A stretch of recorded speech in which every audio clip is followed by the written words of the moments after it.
All right, so we're going to get started. We have this live on Facebook, but I'm going to be focusing, for those on Facebook, I'm going to be focusing mainly on the patients and individuals here in office. But just stay with us. This is a lot of information. Honestly, if I get through this all, I'll be amazed in and of myself. But I want to start out, and we're just going to get right into it. The first thing I always say when I discuss this topic, if you all go home and choose not to vaccinate your children, I make nothing, I gain nothing. And in fact, I literally increase my risk of lawsuits and issues like that. Because if you were to turn around and say, well, Dr. Brown convinced me not to vaccinate my children, and your child got an illness or something, God forbid, happens in the future, you could easily turn around and probably find a lawyer just like that to turn around and sue me. You follow me? So I'm doing this because God's called me to do it. I'm doing this because I love people, and I love children especially. And when I see what's occurring in this nation right now, I'll show you two studies that verify the statistics I'm going to give you. We've gone from 12.8% in the 1990s, around 1988 I believe it was, and now we're looking at 54% of our U.S. children are dealing with a chronic health condition, one that they would consider is a lifelong condition. And in fact, 20% of our children right now are dealing with a disabling condition. It is a disability, okay? So something has to change. We have the highest infant mortality rates in all nations. All nations combined, all other industrialized nations combined, I should say to be specific, have lower infant mortality rates than we do, all right? And our fertility rates are going down. What I'll say is something has to change, and you should see the trend by the end of this talk. You'll see ever increasing chronic illnesses, autoimmune conditions. You see the cancer rates going up, the leukemia in children going up. You see all these things going up, and if you look on the CDC's website, you almost always find, or even Mayo Clinic, you'll find that when you ask the question, what causes these conditions, you're going to come to an answer that they say, we don't really know, okay? So to me, you're following, in essence, experts, supposedly, that say we don't know what's causing the epidemics of childhood illnesses, adult illnesses, chronic disabling conditions, Alzheimer's disease. We don't know, we don't know, we don't know. All right? I think the evidence is there to know what's going on. They just want to ignore it. So again, to repeat that kind of simple statement, I gain nothing, I make nothing. But the people who you receive vaccines from, the people who would vaccinate your children, they gain money from the sale of that vaccine, and they are rewarded when a certain percentage of their children in their practice are vaccinated. And thus, many physicians are saying, I'm going to kick you out of my practice if you will not vaccinate. Number one, though, I'll tell you this, and this is going to be, I'm going to say, have you ever watched my videos online yet? No? Okay. So you're like, I'm on board, I heard about the talk, but I've never seen anything before. Okay, I get very heated, very passionate, and hopefully I have permission to do so, right? Okay, if I get riled up, bear with me. And to me, it's like, I don't understand how people can't get riled up about what's taking place in this nation. I cried in my truck on the way home from Murfreesboro after sitting down with a state representative, state Congress member, because a grandmother and a mother and another lady invited me to come down and bring the science and information. Taylor, if you can, whenever you get a chance, grab the Vaccines and Autoimmunity textbook. I brought that book with me. It was in my backpack. All right, we went to a pharmacist's office. This Congress member is a pharmacist. He runs the largest Tennessee pharmacy that delivers medications to individuals with autoimmune conditions primarily, and that's what he told us. People who are in chronic disabling conditions and can't go get their drugs have to have them delivered to them, all right? I'm sitting with a textbook that says the lupus patients, the MS patients, all these things. The evidence is there enough to say we can write an entire textbook, all right? I got that textbook out, put it on the desk. I went through multiple studies. He said, by the time I had unloaded as much as I could, all right, he goes, okay, I have like 5 more questions for you, but I want to talk and see what the ladies are here for, all right? So the ladies were there more for like, let's protect our children. And this is the textbook I was talking about.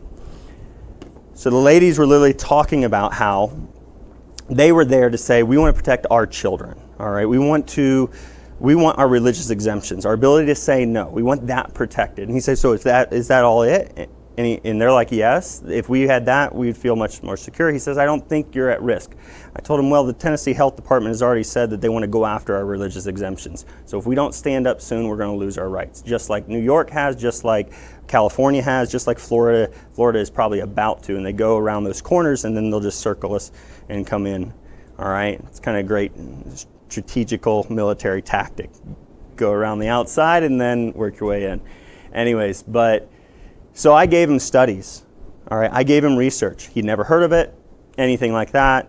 He said he had 5 more questions. We sent him a follow-up email, questions, and blah, blah, blah. Can we follow up? Email we got back was, thanks for stopping by on Tennessee Thursdays. That was it.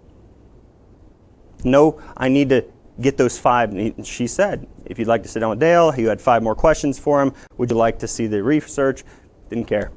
No mention that he had not all of his questions answered. I don't know. I literally drove back, and you guys go to church with us, so I can kind of share this and people online understand this. But I literally drove back, and I'm like, God, I feel like Peter right now, wielding my sword, wielding this information, this evidence that could change and save lives and prevent so many people from dealing with chronic illnesses. I'm like, but am I only trying to prevent something that will never be prevented because if the Bible is true? And a state worker in a organization, nonprofit, that is supposed to be working, it was generated through a process that's supposed to be helping our children, helping our politicians understand what our children's issues. She said to me the same thing the very next day. She said, Dale, this issue is too big for us to take on. This is the major issue in our children, in the health of our children. She said, it's too big for this committee to take on. I don't think we have the power. You'd have to get some expert or politician to back you on this. And I'm like, I'm going to them. None of them. I talked to another one point in time, gave him multiple research studies. He says, wow, you got a lot of information, a lot of research here, a lot of stuff to go over. I don't think we're going to get through it in this discussion over the phone. Let me set up a session with you afterwards. We've called him multiple times. 0 return phone calls. So, again, I get very heated and passionate about it. But again, do you guys get the analogy of the Peter with the sword? Okay? When Jesus was going to the cross, it's inevitable. If the Bible's true, she literally said it to the lady at the committee. She said it, when I read my Bible, it's going to get worse. There's no stopping it. So if you're the lives I touch and help, thank God for that. All right, so the reason I say vaccination, vaca is cow, nation following cows is kind of ironic to me. But Edward Jenner, the founder of vaccination, so if you read this on PubMed, you'll find out he built a temple in his backyard. He built a hut called the Temple of Vaccini, where you would vaccinate the poor for free. And then ultimately, in the end, his son, who he vaccinated, he had 4 children. I think I made a mistake here recently, and I said his whole family died. We need to check that quote, because he had 4 children, so one of his sons died, his wife died, his 2 sisters died in all a short time. The 2 family members, his wife and his son, died of TB, which TB is an opportunistic infection. It doesn't affect anybody unless they are already immune compromised. So literally, our healthcare system said we watched a bunch of his family members die of immune compromised issues. Vaccines are supposed to be boosting, beneficial for our immune system. Somehow medicine said, that looks like a great idea. I think I'll follow that same thing. We'll do that for everybody, right? We should have said right then and there, that doesn't look like good results. And even the child who is the original child to receive the vaccine, which wasn't his family member, the boy died at age 20 from TB as well. Who are we placing our trust in? I think this is the most critical question everybody asks when you're engaging in this conversation with somebody you love, anybody like that. We have to ask, who are we trusting? Pharma, FDA, CDC, and medical doctors. And the reason I put pharma above these 2 is because pharma does the research, the FDA analyzes the research. Once it's approved by the FDA, the CDC owns patents on vaccines and the administration processes of vaccinations. They make direct money off of the sale of vaccines. So they take the recommendations the FDA approves, so the CDC engages the medical physicians to tell them that they need to do what the FDA approved, and medical doctors just listen to everybody else up the line. I had a family go with a stack of paperwork or research studies after sitting down for 3 hours with a couple, a single couple, okay? they took it to their medical physician here in town, and that medical physician office is kicking people out if they do not vaccinate their children. They went, can you please, we've been patients for a really long time, can you please look at the research? You know what the medical physician said here in town? He says, I don't read the research, I listen to what the CDC says. He said, I will not read it. Okay? Research misconduct identified by the Food and Drug Administration, okay? We'll get you the resources, so I don't want to make him like write, because I've got 190 slides. Okay, sweet.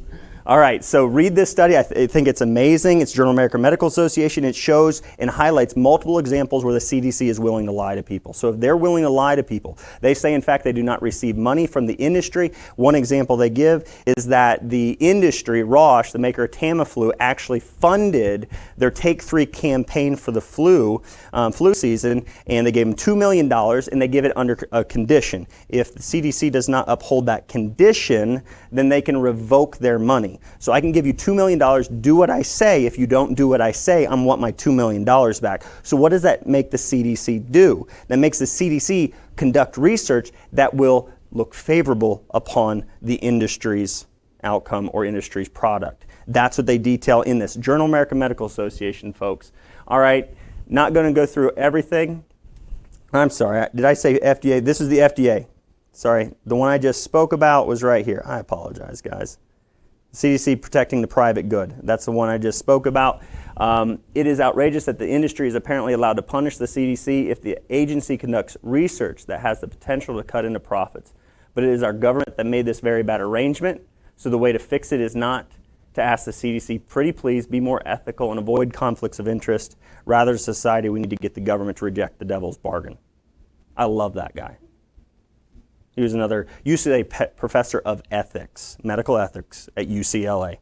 He is saying our government organizations are dealing with the devil because they are finding that money is worth more than the scientific evidence that shows something is harming our children. All right, going back to the FDA one here. Apologize for the mix-up. So the FDA one went through, simplified. Out of 78 publications, 4%.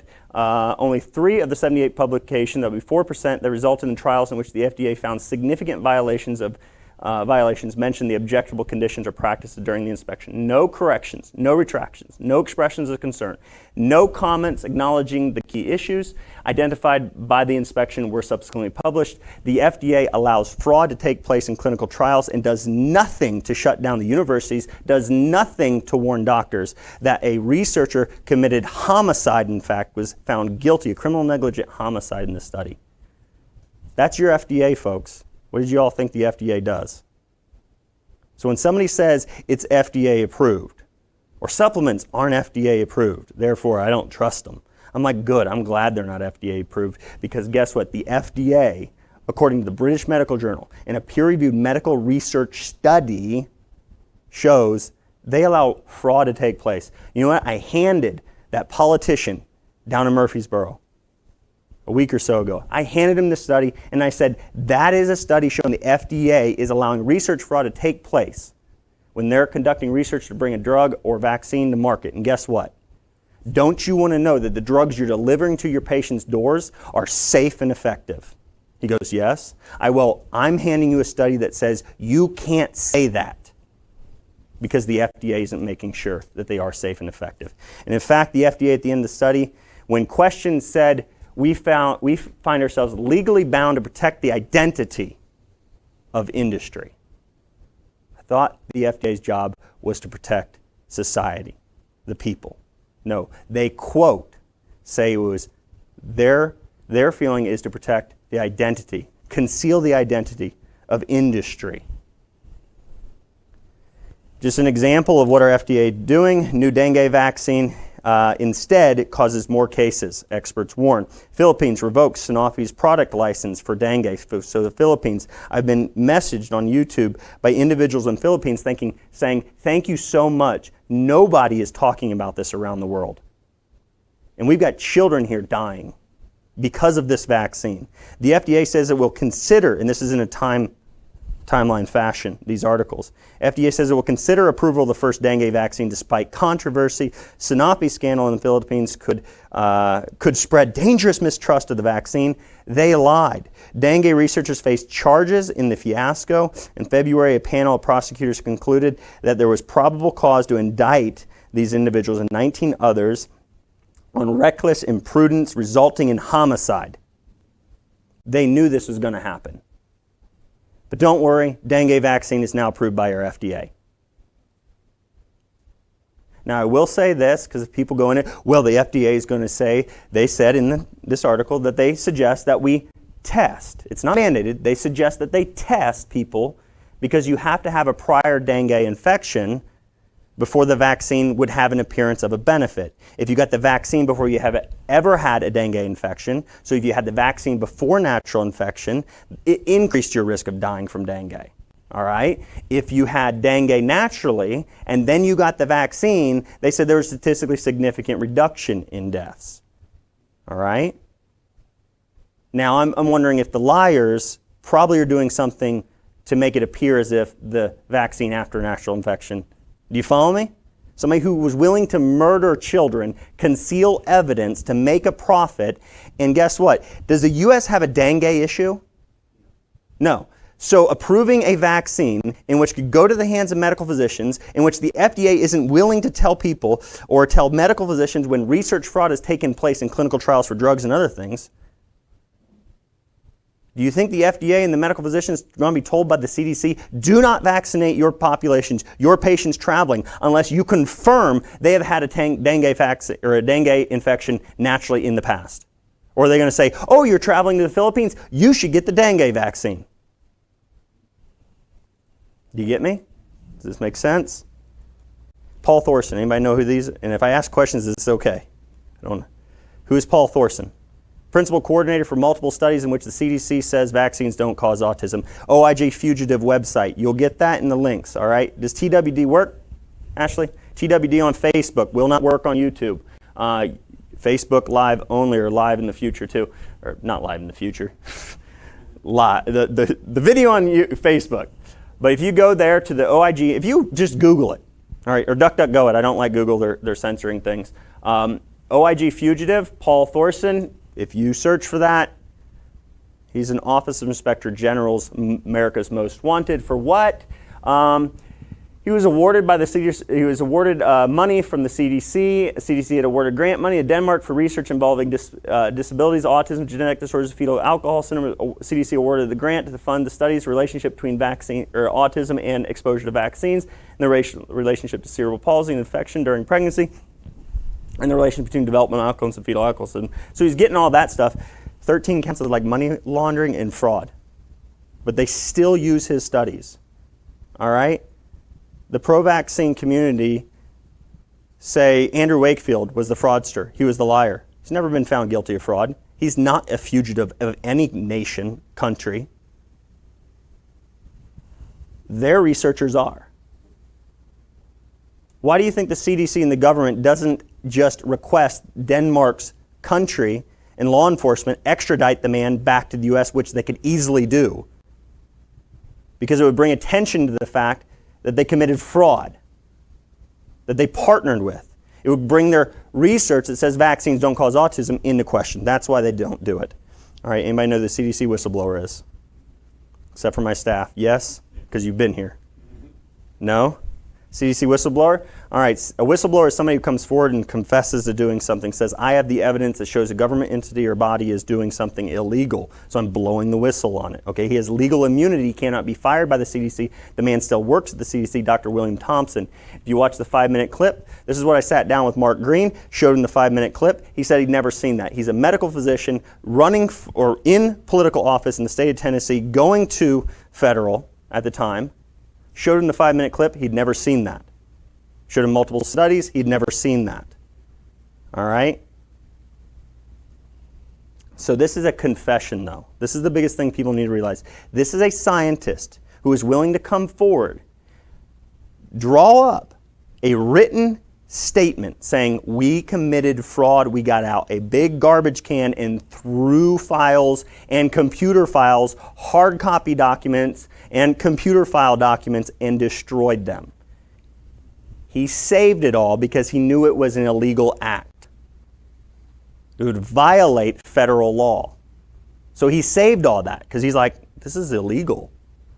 All right? An internal investigation supposedly has occurred, and they figured out that it was appropriate for what they did because they were working on figuring out why there's statistical significance between the MMR vaccine and autism, specifically in African American boys.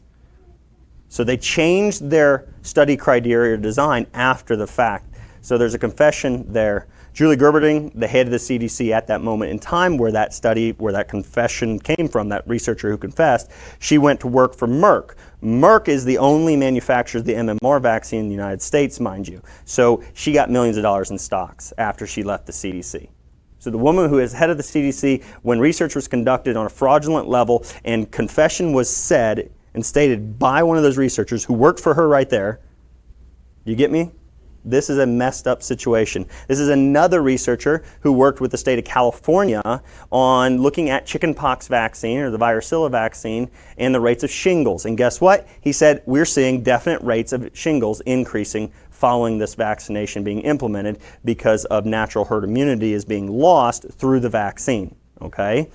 And so he states here, he says they manipulated data to conceal unwanted findings. What's it sound like? The CDC manipulated data to conceal unwanted outcomes. They're committing fraud. This is another contractor. He wasn't a quote-unquote employee of the CDC. He contracted work for the CDC, working with the health department in California. Okay? Just emailed to me like 2 weeks ago. Increasing cases of shingles in the eye raised key questions. All right? The incidence of herpes zoster, ophthalmicus, that's in the eye. You know these terms, don't you? Shingles of the eye had tripled in the United States from 2004 to 2016. He chalked it up to aging U.S. population. That's what you would think, he said. Although varicella or universal chickenpox vaccination was introduced in 1995.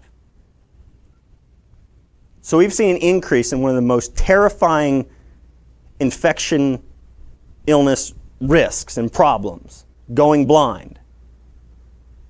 Have you ever seen somebody with shingles like here, where it's normally? This is the normal pattern. This is where everybody had heard it. This was basically the standard medical practice. You get taught this is where shingles occurs. This is how you diagnose it. Did you get taught a bunch where shingles is always here? It happens here a bunch. You might, rare occasions, right? But don't worry, they say it's not the vaccine. Which this guy right here, Gary Goldman, guess what? He actually details out some of the problems with the research mentioned in here to make up the excuse that says, we don't think it's the vaccine. Here's the point. We are seeing the complications and problems due to this virus increasing when what should we be seeing? It should be decreasing if the vaccine worked. And we've seen 33%. They say, well, it's just not enough uptake of the chickenpox vaccine, the shingles vaccine in elderly populations. That's why we're seeing it. They can't explain it, though. The CDC said that they could not explain why it's going up. Here's another example of lies. Go to the CDC's website. Vaccines do not cause autism. I did a video on this here recently. But the bottom of that page right here, I highlight specifically, they say vaccines are very safe. That sentence in 2011 in Institute of Medicine IOM report, you click on that link right there, it's 895 pages. I have not read every page, but I've read a lot of it. And thank God I read a lot of it, because when I came upon this page here recently, when I was simply saying, I want to make sure I verify that I have every single study the CDC uses to say vaccines don't cause autism. All right? I do that regularly. I said, oh, they've changed the page. Let me take a look at it. Oh, vaccines are really safe. Okay, let me click on the report. Oh, I have that report, 895 pages. I hadn't read all of it, but I did read this. So this comes from that very report. The vast majority of causality conclusions in the report are that the evidence was inadequate to accept or reject a causal relationship. Some might interpret that to mean either the following. because the committee did not find convincing evidence that the vaccine does cause the adverse event, the vaccine is safe. So if they didn't find evidence, they looked through all the peer-reviewed medical literature and studies and research and said, we didn't find evidence that says the vaccine causes that condition.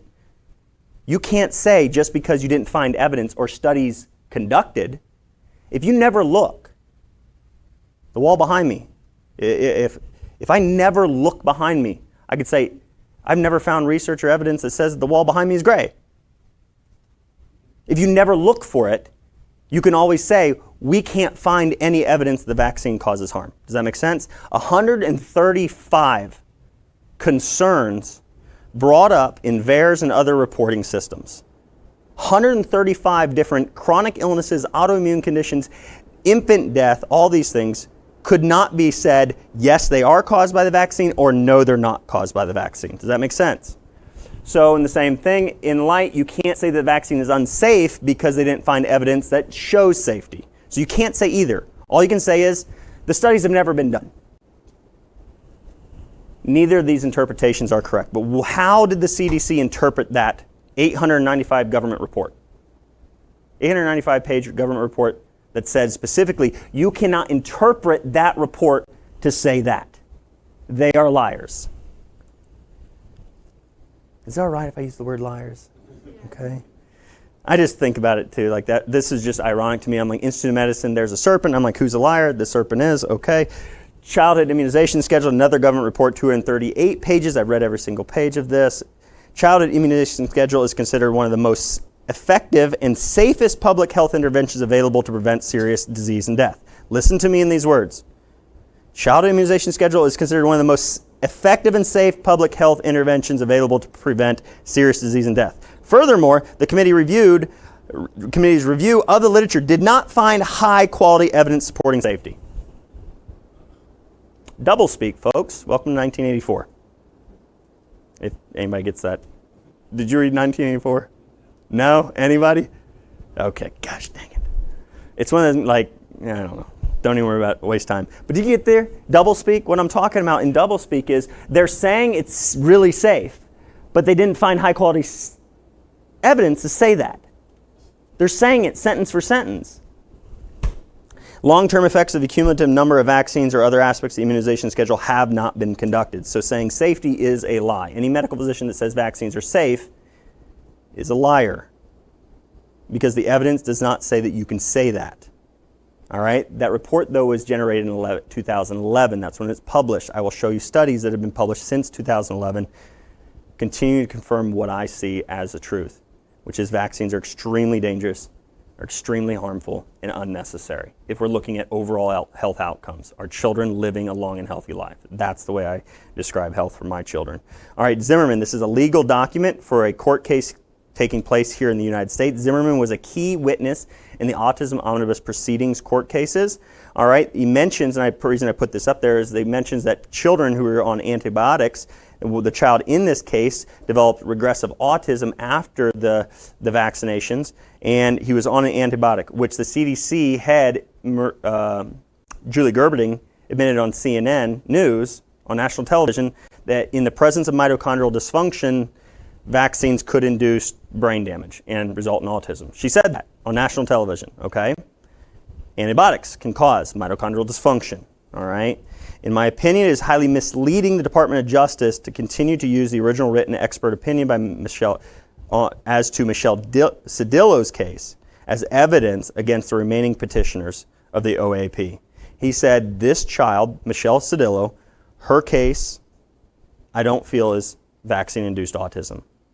But what he told the lawyers for the Department of Justice, Matinowski specifically, he said vaccines can cause autism in a percentage of children. And they cut and spliced. They called him within a matter of a couple days before the next hearing and trial and said, you will not have to personally testify. But they read his statement cut and spliced. And there's the man saying the Department of Justice is willing to lie.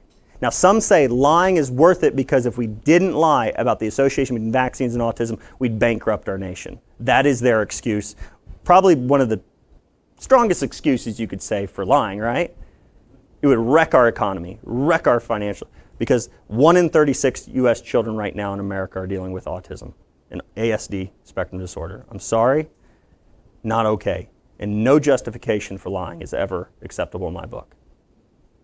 These children, it is bankrupting families. I don't care about our nation. I care about the children within the confines of this nation, within the borders of this nation. Does that make sense? I'm not like a U.S. hater, American flag hater. I'm saying I love children, and I hate seeing what's happening to the families of these children. We all should.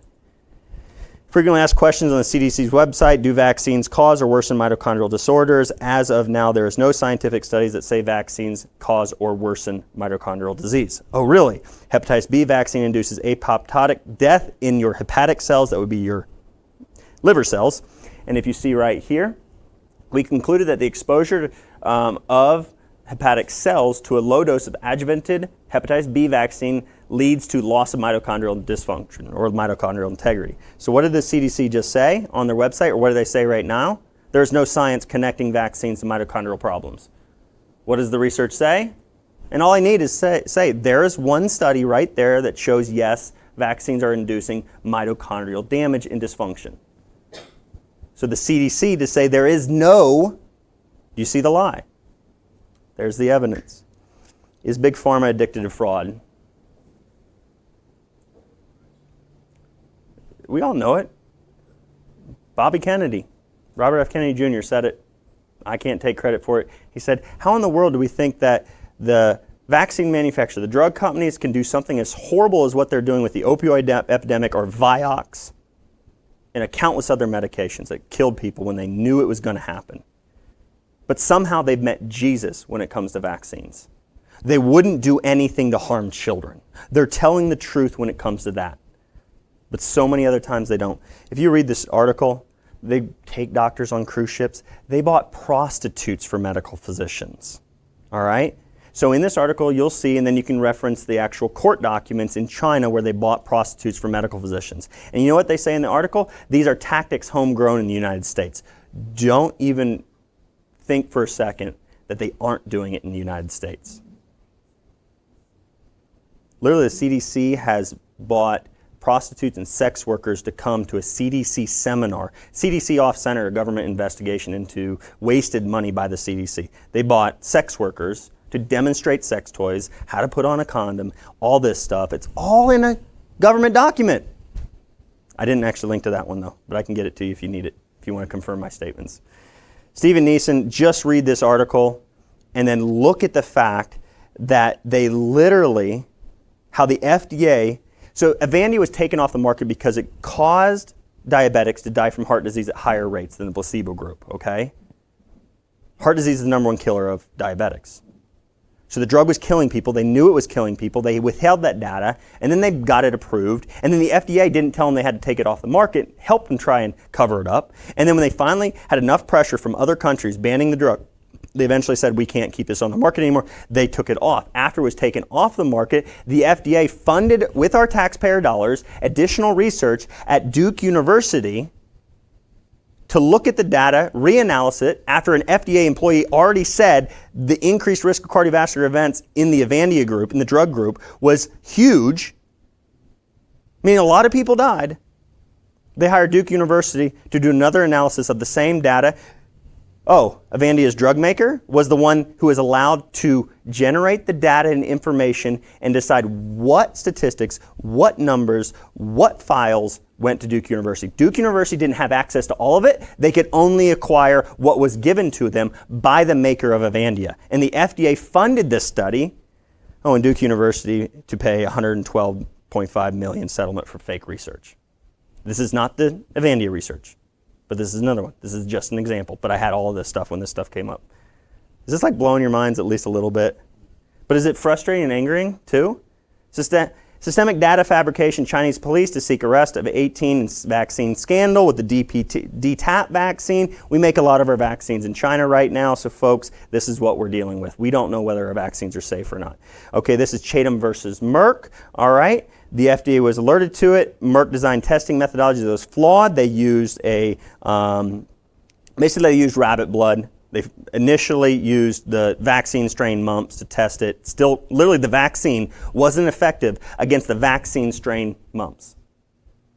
So you take the virus alone, you literally give it to people and watch if your immune system responds. You don't give it to a person. You put it in the blood, you test, you see how the immune system responds to it. Does it respond? Can it neutralize it? Oh, no, it can't. So our vaccine with the identical strain is what we're putting in the blood. It still can't neutralize it in the blood of these children. So then they used rabbit blood. And then they just lied about it. Their own 2 researchers came forward, blew the whistle, and said, we've been lying.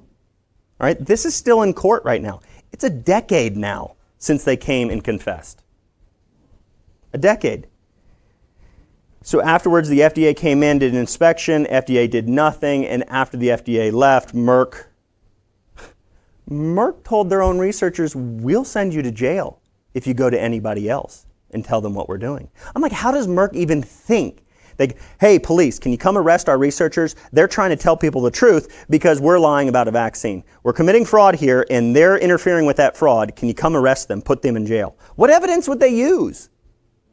You know the evidence? Because we have laws in America that if they say a non-disclosure agreement, you don't disclose this information. If you disclose the information, even if the information could save tens of thousands of lives or prevent us from wasting money on a useless vaccine, they could go to jail for signing a non-disclosure agreement. Do you get that? It doesn't matter about human life.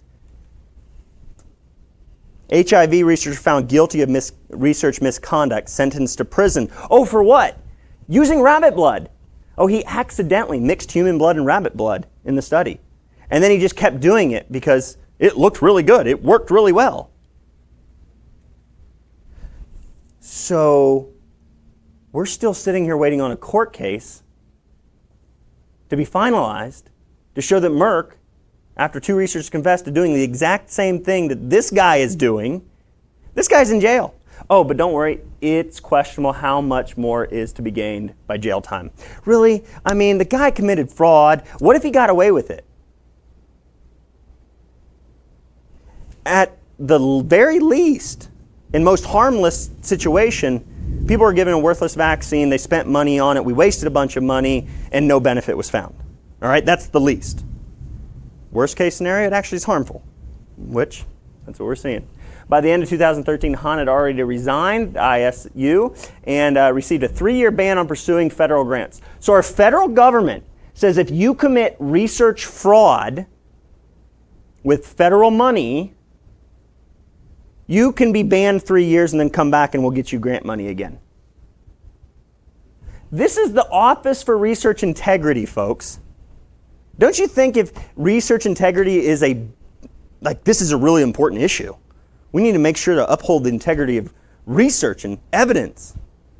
If you commit fraud, 1 strike, you're done. If you get proven that you committed fraud on purpose, you're gone. So I'd love to run that office right there. I think a lot of you would probably be just as good as I am to run that office. Because common sense says if you're committing fraud and you're a liar, you messed up once. You don't deserve to ever get to do research ever. You did just something on your PowerPoint for the stream. Okay, go ahead. So HIV vax trial teaches lessons. Well, what the lesson is that it's important to have a placebo group in the trial. Because when they weren't using a placebo group in this article, you have to go online and read the article. When they weren't using a placebo group, it looked like the vaccine was extremely effective. When they looked at a true placebo group, they found that the placebo group was actually somewhat better off. So they say it's critically important. All right? And this is some of the researchers, Dr. Fauci, who, if I could be stand corrected on this, I don't know if I can find a quote on him, but other government industry and agencies have said we cannot do vaccine research with a true placebo because it would be immoral not to vaccinate the other group and give some sort of benefit to them. So literally they'll say, well, you're coming in, we're going to study if this hepatitis B vaccine is dangerous, all right, and safe. So we're going to give this group the hepatitis B vaccine and that group the hepatitis A vaccine. Or when you look at the HPV vaccine, you know what they did? They didn't even stand true to their requirements in their reasoning of why it is unethical to do an actual randomized controlled trial with the placebo. They say it would be unethical not to benefit the other group because vaccines are so beneficial, right? They used an aluminum adjuvant. They basically used everything else that was in the vaccine. And they've done this several times with other vaccines. So literally, okay, we just took the virus out of the vaccine, which is naturally what you're supposed to come in contact with. So your body was actually designed to deal with that, not massive amounts of aluminum. And then we'll inject the other group with aluminum. There's no physiological benefit of doing that. So they violated their own reasoning in those studies. Diphtheria, so vax versus unvax. Ultimately, you parents want to know, are my children going to be healthy? Can we take care of our children without being vaccinated?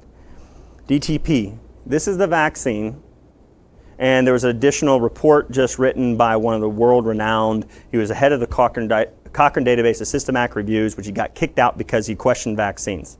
So he was a founder of a nonprofit research organization that was considered for a while to be the gold standard of medical review boards because they barred all their researchers from having financial ties to vaccine industry. When he to any industry, when they review their products. They find it, you're barred, you're gone. So they had a legitimate issue. They did legitimate research in essence. All right? So he's been kicked out because he questioned vaccines. Him and multiple other researchers are now saying the number one most given vaccine in the world, the DPT, which is not what we use in the United States, is killing 10 times more children. That when looking at vaccinated versus unvaccinated children, natural experience, naturally occurring, not randomized, not taking a group of 100 children and giving 50 the vaccine and 50 no vaccine, just watching what happened. It just happened randomly. But all they did was say, what is happening in real life? Children who don't get the vaccine, what is happening in real life? Oh, there's more of them alive at the end of the day than in the group who received the vaccine. If you do the math on that over the years this vaccine has been on market, you can never say vaccines save lives, period. Because when you take the whole sum of what is happening to children, if the multiple studies, the World Health Organization even had to do a report on this, an evaluation, and said they couldn't find research that refuted that it was there. But they said it had to be something biased in the studies. They have no excuses. No ability to say, we know why more children are alive in the unvaccinated than the vaccinated. Every study ever conducted shows an increase in mortality when this vaccine is used. That should, there are nonprofits gaining money to go and use this vaccine to give it to other third world countries.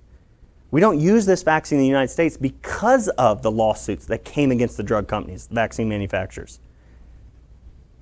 And somehow the researchers say it's not good enough for U.S. children.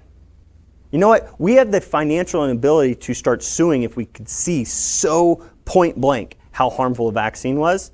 They would actually, third world countries, not so much. Doctors come in, vaccinate as many people as they want, they pack up and they leave. How many die? Die. Oh well. That is not the heart of most of these medical physicians though, the way I'm talking about that. But that is what they can do. They don't get to see. And the people in these third world countries, they don't have access to lawyers like we do. Are well child visits a risk factor for subsequent influenza illnesses? 778,974 excess cases of influenza-like illness occur after taking your child in for a well baby visit. That's the research. Effectiveness trivalent influenza vaccine, 300% increased risk of influenza-like illness in children who got the flu vaccine over unvaccinated children. Effectiveness school-based influenza vaccinations, you read that one, it'll actually say in the conclusions that we didn't find that vaccines were safe, they were effective, but then when you actually study it, you'll find that both the household and the children had more medications and more hospital visits if they got the vaccine over unvaccinated. So they lie in the abstract. So you have to purchase this article to be able to read what I'm saying.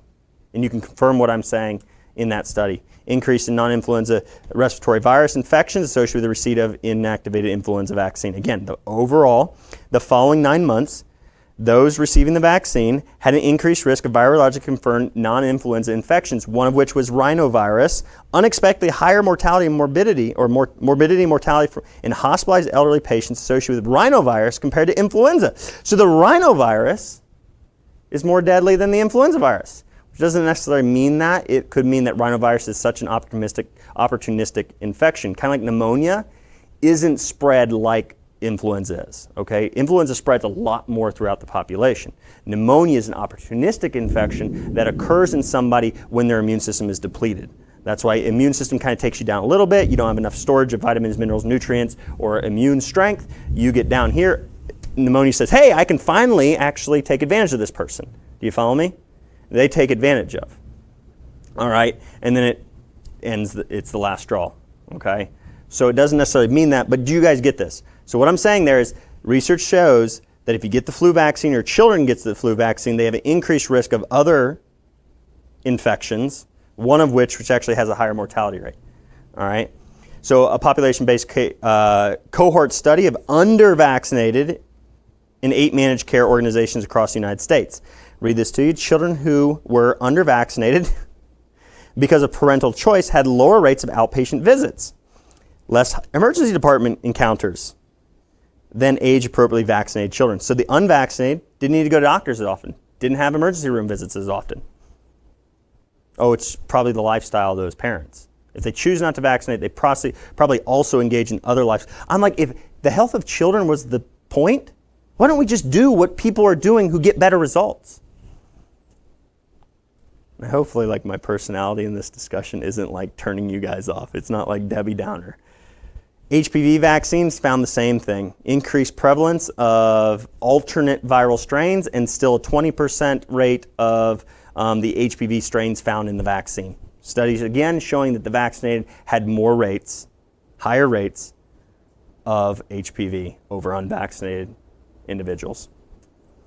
Pilot control study, another great one to study. Observational, so not one of the highest qualities, probably one of the lower qualities, but kind of like, hey, we'll send out and we want people to fill out surveys.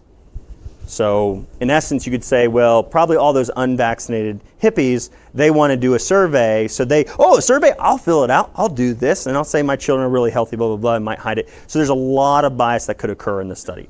But again, it's another confirmatory study. It's one of the lowest qualities. Other ones, like the 8 managed care organizations, and a few others that have been published that I don't have on here, verify this. Vaccines for measles, Cochrane database, systematic reviews. This was published before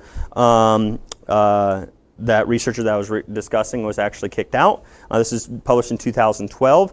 I see this used all the time by the pro-vaccine community to say that vaccines are safe and they do not cause autism. But if you read the study's conclusions, the author's conclusion, the design and reporting of safety outcomes of MMR vaccine studies, both pre and post-marketing, are largely inadequate. The evidence of adverse events following immunization with MMR vaccine cannot be separated from its role in preventing the target disease. What that says is studies on safety are inadequate. We can't find an association. We can't find quality studies that show an association with autism. We can't find an association with these other conditions. But the reality is it's largely inadequate to really say anything about it. But people are like, they did this millions children and all this stuff and didn't find any. But they include studies that didn't even look for autism in that number of children. They deceive, they lie. They don't tell you what's truly out on these conclusions. Again, the design and reporting of safety outcomes are largely inadequate. This is what I think parents should see out there. All right, if you're worried about your children, you think, and people are getting you scared of these infectious illnesses. So I'll use the example. A couple weeks ago with that politician down in Murfreesboro, I got this chart out right there, and I laid it on the desk in front of him, and I said, sir, just entertain me. I'm like, can you point to 1900 to 2000? I'm like, can you point on this graph? Can you point when the measles vaccine was implemented in the United States? He couldn't. He's like, well, I was born in 1968. I think I got it, so I'm sure it was before. I'm like, yeah, that's good. So it was before 1968, but you have no, okay. But we'll go through them all. So the pneumonia influenza vaccine was given right there around 1977, okay? And what do you see after it? They highlighted it because there's a trend change. The trend was going down in influenza and pneumonia deaths and then started to go up. All right, what about the DTP? Right there. What about the polio? Right there. What about the measles? Right there. What do you guys see? So, what they will say is, look how many children were dying before the vaccine was available. And look how many children are dying now after the vaccine. And people use that argument to say that vaccines are saving children's lives. Is that a true statement, though? There was more children dying before vaccines were available. There's less children or no children dying after the vaccine was available. That's a true statement. But it's deceptive. If I was a real scientist, if I just used these numbers alone, see, if something's going to cause something, then what's causing that to happen has to occur before it happens. I could say sliced bread. I think it was like 19 teens, somewhere in there. 1910, 19, somewhere in there. I forget the exact day. All right, sorry, I lost track of my dates and stuff like that on sliced bread. But do you get me? After sliced bread maker was invented, illness rates declined. I literally had somebody ask me, is that legit? Like, did sliced bread really reduce illnesses? I'm like, yeah, because like when you slice the bread, it was encapsulating all these viruses and bacteria. When it grew, it's yeast and bacteria that caused it to grow. And she literally, for a second, thought I was not goofing around. But I mean, I almost was like, no offense. I'm like, this is how easy it is to deceive the general population. I literally just showed you sliced bread maker happened here, decline afterwards. Guess what? That makes sense. Caused the decline. The decline had already occurred, then we vaccinated. Vaccines caused the decline. How in the world are anybody falling for that? Do you follow me? But this is mortality. I am not saying vaccines do not prevent symptomatic illness, because they do, all right? But you need to define what works for you and your family and your children. Does that make sense? And what works for me is healthier children living longer, not a temporary sickness or illness, not me getting to go to work because my children aren't running a fever. You know what? Sitting on my couch or sitting in my recliner, looking out the back window of my house into the field and letting my son, maybe a year and a half old, deal with chicken pox, high fever against my chest, one of my fondest memories as a father. That one I already did. Sorry, I had it twice on there. But there's the pneumonia vaccine and the influenza vaccine. I always joke around. So you see the rates of scurvy mortality go down? When did we start vaccinating against scurvy?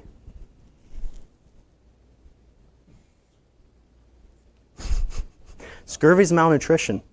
But look at the date range, 1900 to 1967. Look back. Come on. 1900 to 1960s. The same exact trend. Malnutrition measurement. Deaths from malnutrition, scurvy, vitamin C alone. But that's all kinds of vitamin nutrition that is needed, not just vitamin C. Does that make sense? I'll have to do this to get ahead.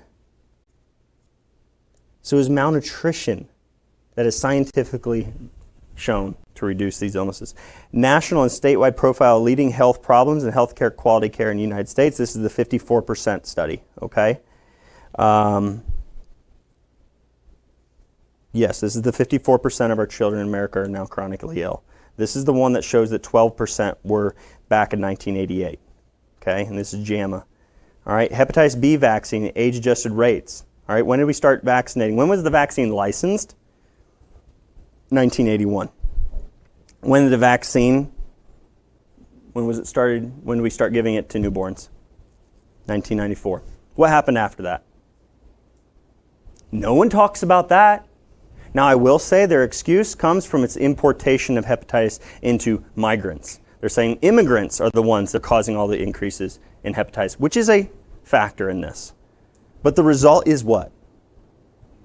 Increase. All right? So all viral hepatitis A was 1995, hepatitis B was 1994. What happened to all hepatitis issues? Damage to your liver. I thought that's the whole goal of the hepatitis. Hepatitis B and A and C and all these things are literally named because they cause direct damage to the liver. They cause inflammation of the liver. So are we winning or losing with using this? We're losing. Again, all viral hepatitis A deaths increasing since the vaccine. I'm not saying the vaccine is specifically, but I did show you that vaccines cause liver cell death. They do show that in research studies. All right? Mortality due to cirrhosis and liver cancer in the United States, 1999 and 2016. It has tripled. The whole goal, they said, of reducing hepatitis, chronic infections, was to reduce cirrhosis and liver cancer. It's tripled.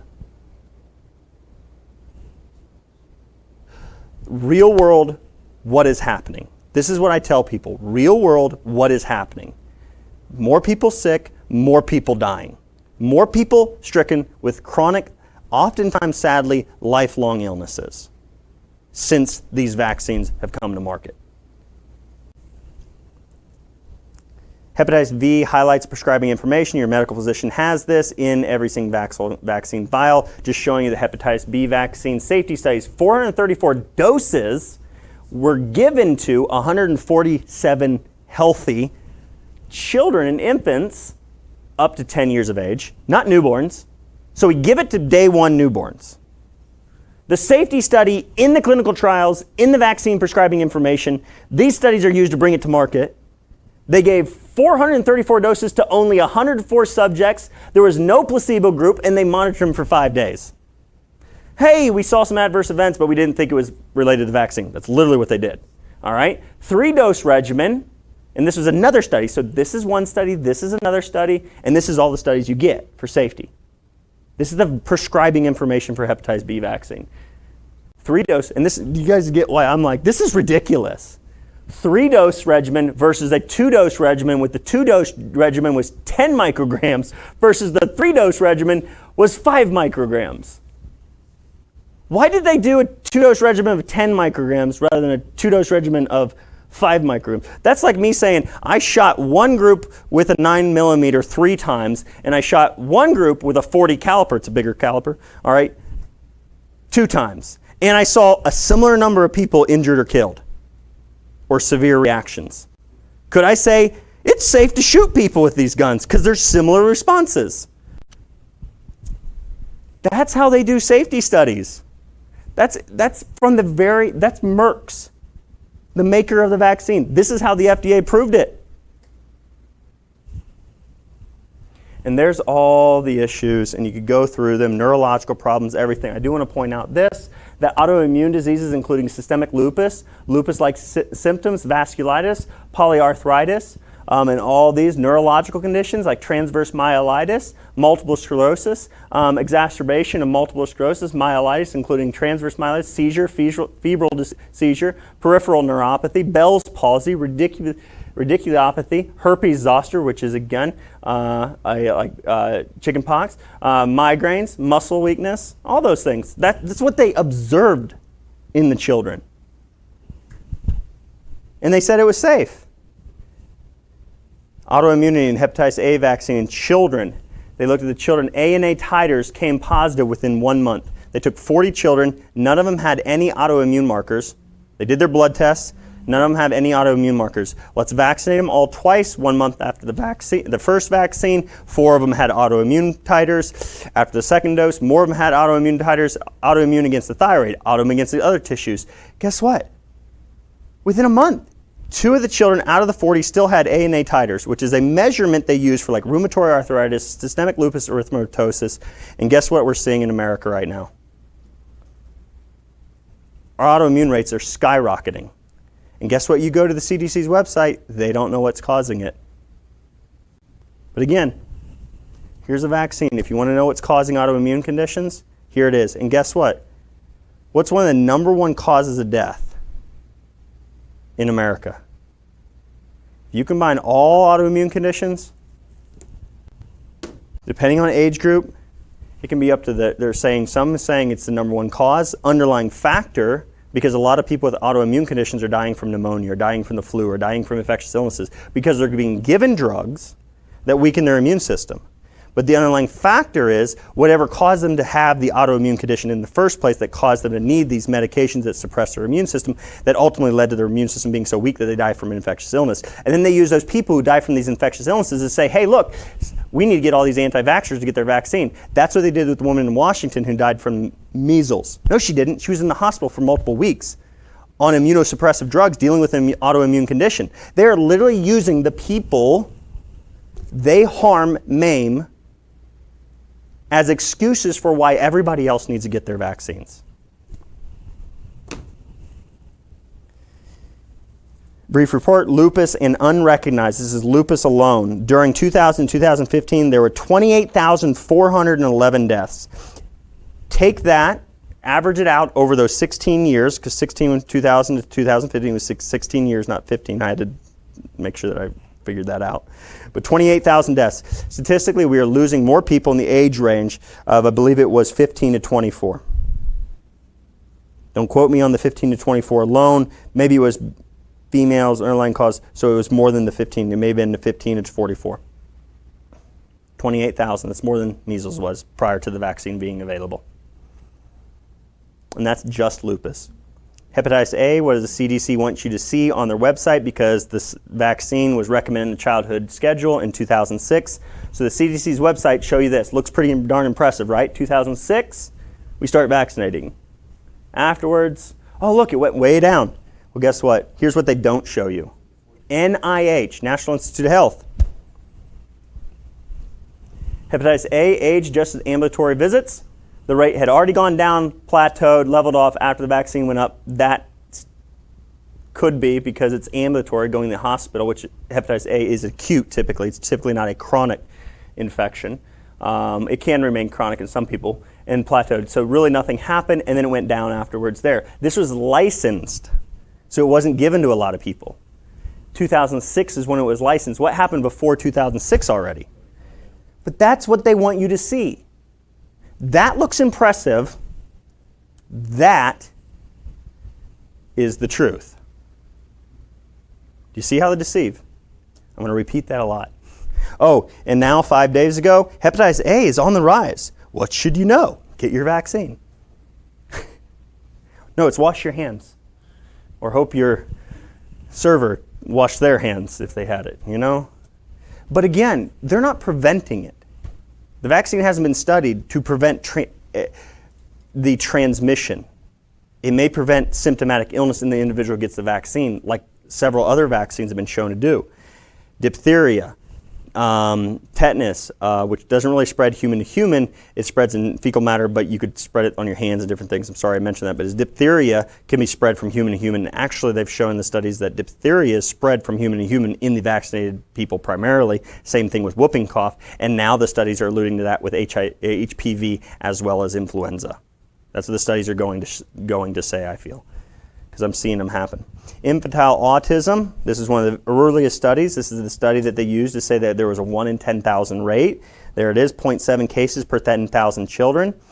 Originally, both parents, higher education at the attainment in the group of parents becomes more striking when mothers and fathers are combined for analysis. None of the parents of group A, children, autism children, had less than an 8th grade education. To some, this had a they pointed towards a psychological view of illness with rejection of the child by striving, affectionless, but well-educated parents. That was what they said autism was caused by originally. This was their theory on what causes autism. This is the scientific community, folks. This is the medical community. Originally thinking, you're well off, you're smart, you're a doctor, you've got more than an 8th grade education, you're smarter than the rest of society. I bet you're affectionless and you don't care because you want to strive. That must be you're ignoring your child and they're just mad at you. So they literally had horrific therapies to try and what do you think that did to parents? I'm not ignoring you. I'm not causing this. Get out of that situation. Snap out of it. Caused a lot of heartache for parents. Now there's a reversal though. So originally, statistically speaking, it it was more likely for autism to occur in those who had more money and those who were higher education. Higher education people tend to like to hang out with higher education people, right? So if higher education people hang out with higher education people and medical physicians are typically a higher education, what are the higher education people in society going to do as soon as the medical physicians say, hey, we got this vaccine that prevents a lot of stuff? And they had the money to buy the vaccine. Correlation, not causation, but when you look at the evidence, there's plenty to support that theory. Vaccines are not associated with autism, an evidence-based meta-analysis controlled study. Nope, there we go. I hit the wrong arrow. All right. Frank DiStefano was one of the co-authors that I spoke about on the CDC whistleblower. He was a co-author with William Thompson, the guy who confessed to committing fraud, that him and his co-authors. So DiStefano was on there too. And William Thompson is there as well. That guy confessed to fraud. Both these guys, I don't know about the rest, were on that paper, 2004 pediatric study. All right. Here's what's funny to me. Potentially relevant studies identified in screening of PubMed and different peer-reviewed literature, 929 studies.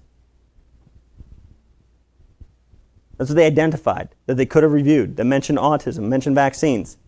At the end of the time, they only included 5 of them.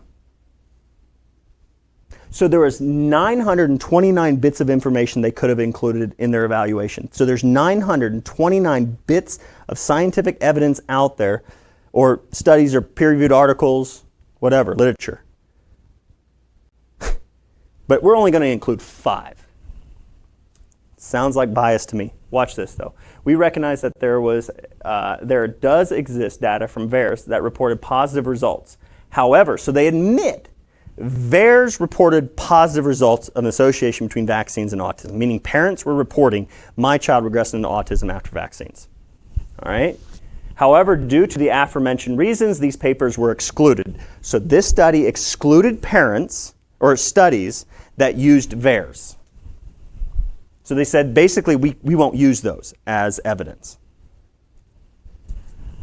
For parents who notice a significant change in their child's cognitive function and behavior after vaccination, I encourage you to report these events immediately to your family physician and to Vaccine Adverse Events Reporting System, VAERS. What did they say before? We won't include studies that use VAERS. But if you see your child regress and have an injury from vaccines, report it to VAERS. But we won't use it. Do you see the slap in the face that they're literally doing right there, that most people will never even read far enough and think critically enough to realize that? Now watch this. CDC studies on why vaccines are safe during pregnancy. What they use? Reports to VAERS, which they say are significantly underreported. For example, the number of reports to intussusception, that's your intestines developing in on itself and digesting itself, creating an emergency situation. Intussusception rates have actually increased, not gone down, since we started using rotavirus vaccine. That's one that the rabbit hole I've not gone completely into, didn't go into in depth. So they're not reducing the most severe issue that occurs due to rotavirus infection. Sounds like we got a leak. Watch the computer. But you get this. So the rotavirus vaccine, after the RotaShield virus vaccine was brought to market, received VAERS increased almost 12-fold after the report in the CDC's Morbidity and Mortality Weekly. So the CDC came out and said, VAERS is showing a statistically significant rise in the severe reaction. After they did that, then there was 12 times the VAERS reports. So what does that mean?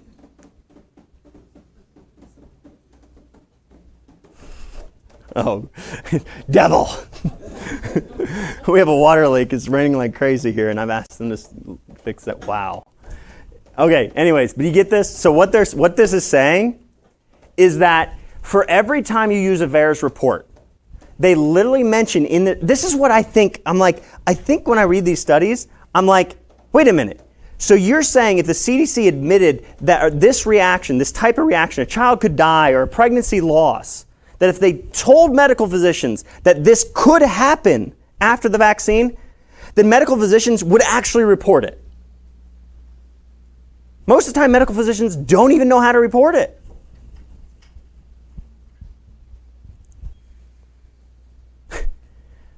So if they admit it could occur, then physicians will report.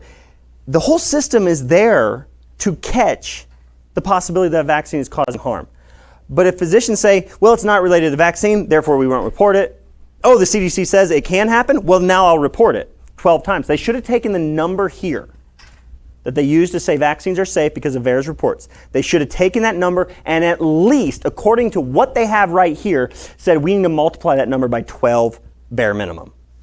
You know what they say? Some adverse events, they estimate by a government report, is less than 1% of the actual adverse events occurring after vaccination.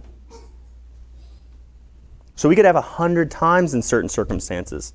The CDC uses on their website this study right here to say vaccines don't cause autism. They studied one thing in vaccines. They studied antigens. And if you look at what an antigen is, it's a polysaccharide or it's a protein. All right?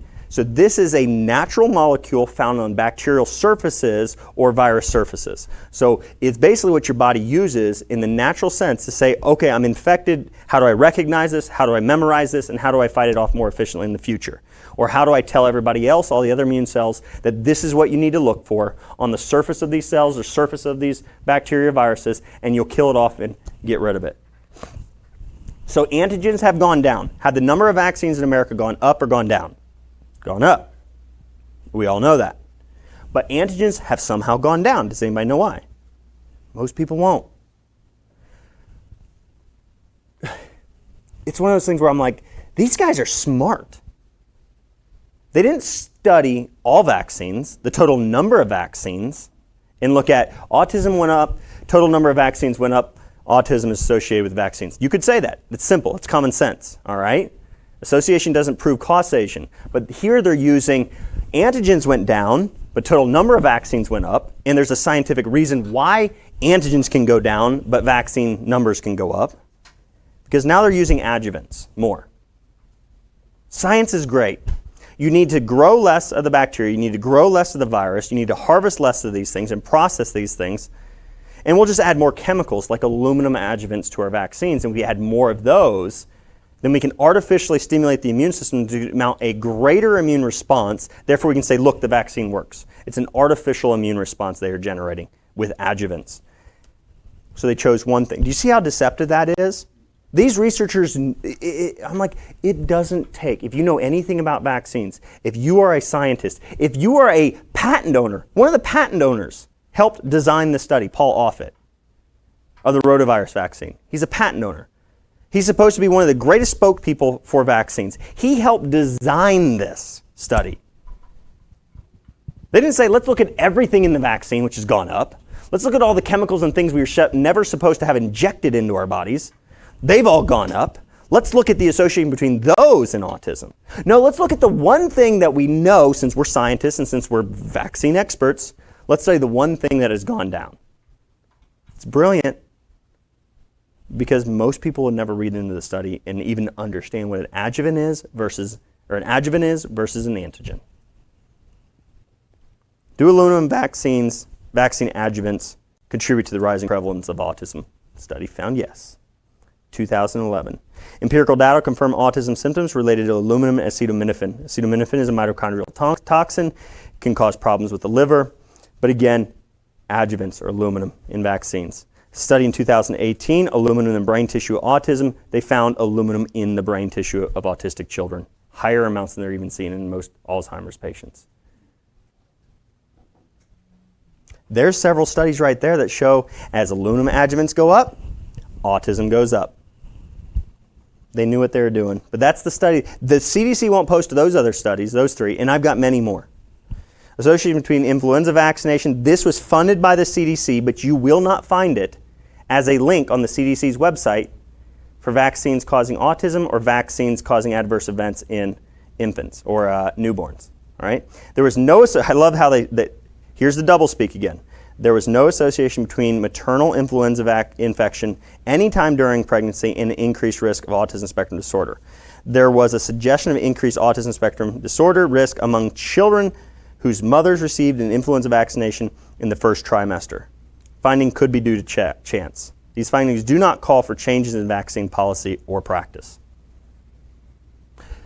first trimester, during the majority and the biggest and fastest time of neurological development. Your nervous system is the first organ in your body to develop in womb. So during that development of the central nervous system, if you vaccinate, but natural infection didn't increase it. I'm sorry about the double speak, because if you actually read the results, they say, we found no association between vaccination any time during pregnancy and autism spectrum disorders, but we did see an increased risk of autism spectrum disorders in children whose mothers were vaccinated during the first trimester. So literally there was the double speak, but that's in the results. So I was remembering, I forgot that this conclusion, because I was trying to take out a bunch of slides. But I literally went to our health department director here in Montgomery County. I sat down with him. And I brought him this study. I brought Mark Green this study. No one's done anything about it. They haven't even said. The only study we've ever done to this quality, this is the highest quality study they've done yet to date in looking at. Most of the vaccines, or the pregnant mothers being given vaccines, eliminate dead babies. If it wasn't a live birth, it's not included.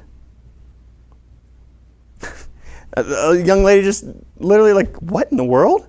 Like, why? That's the most important factor practically, right?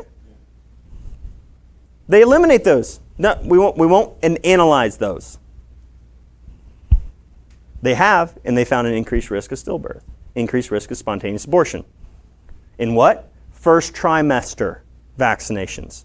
So two studies saying, one saying autism is seen more in the children of mothers who were vaccinated during the first trimester. Another study funded by the CDC, I believe it was, don't quote me on that.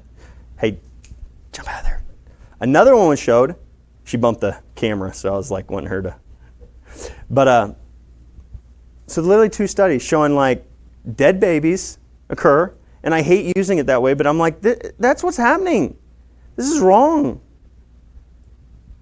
I know that the way that sounded, I'm like, gosh, that's harsh. But that's what is happening. And that's what was seen in some of the highest quality research done yet to date. But they say no changes in policy. And I asked our health department director, what are they going to do? You know what he told me?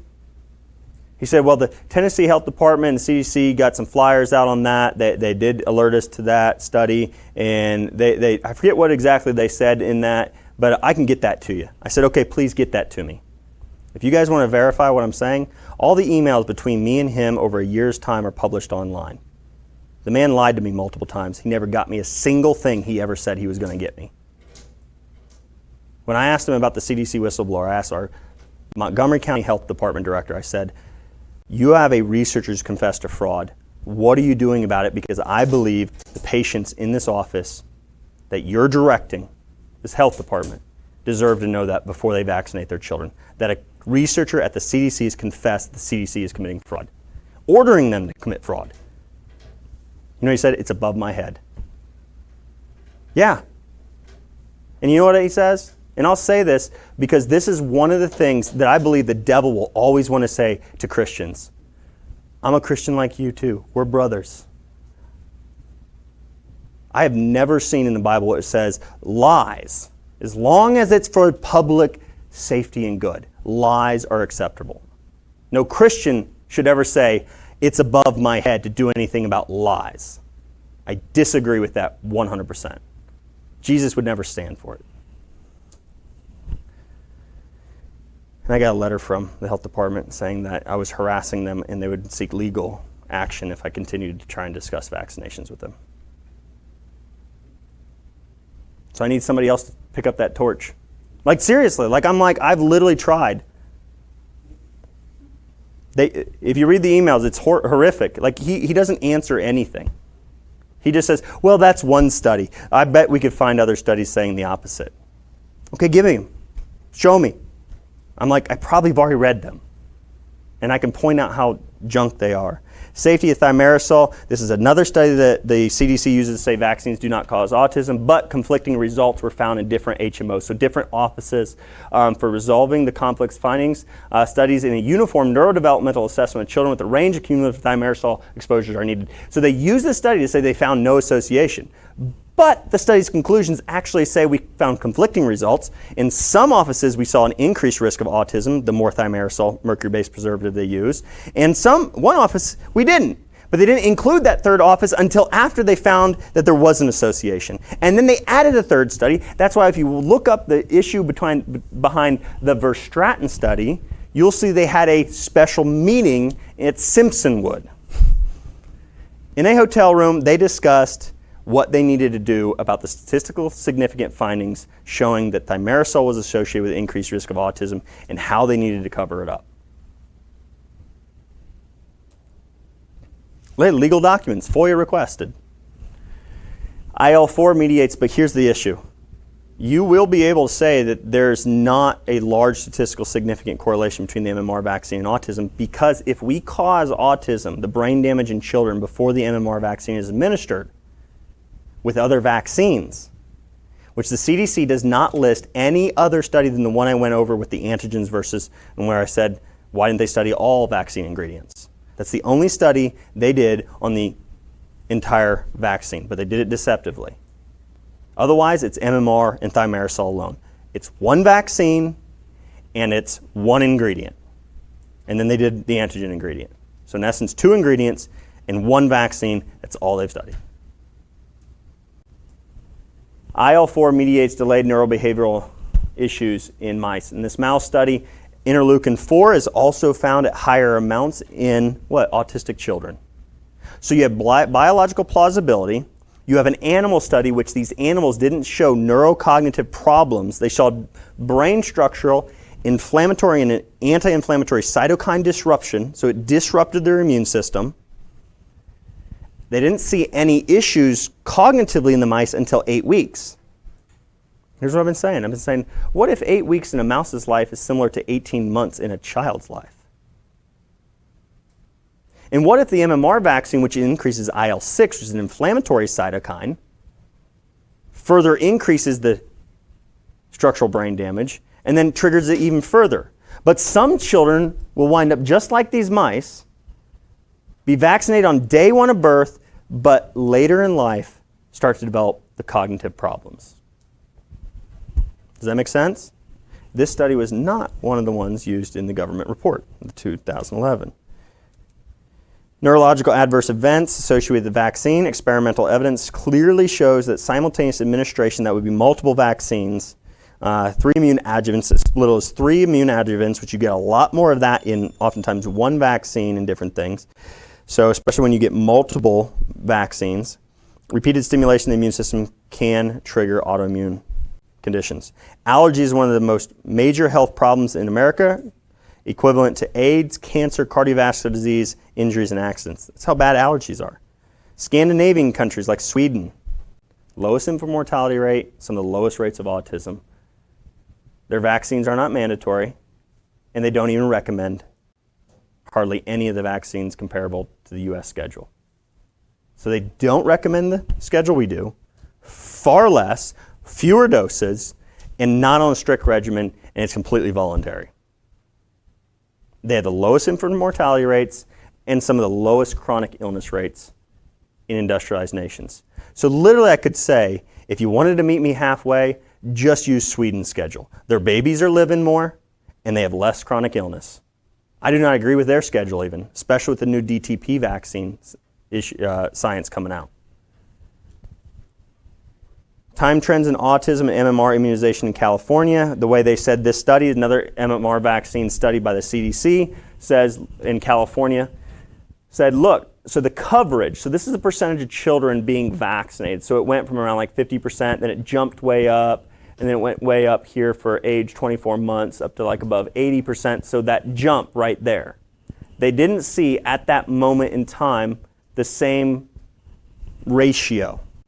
That this is too small of a number of children, additional number of children getting the vaccine. Couldn't explain this huge increase. Here's what they didn't say.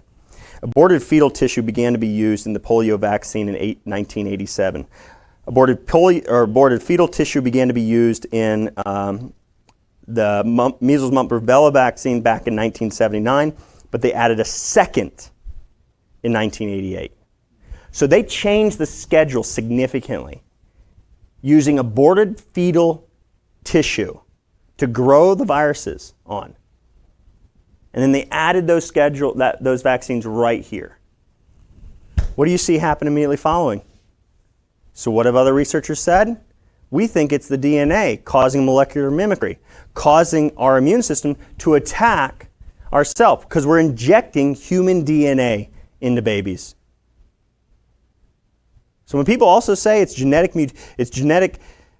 mutations, blah, blah, blah, I'm like, well, what if, like you do in animals and plants, when you want to do a genetic mutation during rapid times of development, you inject DNA into these animals or these plants. They literally use like a high-powered air gun and shoot DNA splices into the seeds of like corn, and then they watch what happens to the corn, and then they start selecting which corn grew appropriately like they want it to. And they say, that's the GMO corn we're going to use.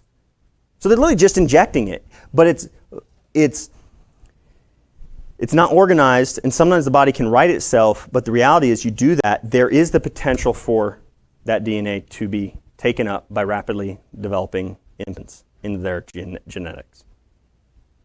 Because we see it in animals and in plant studies. Does that make sense? I cannot say that we have a human study that shows that that exact thing is happening, but I do know with animal studies, we've at least got to extrapolate that possibility. But do you see how that's deceptive? They didn't talk about that fact. Aborted fetal cells, scientists say it's absolutely essential. What I say to people out there, or yourselves, because if you're left with a state that only allows religious exemptions, use it.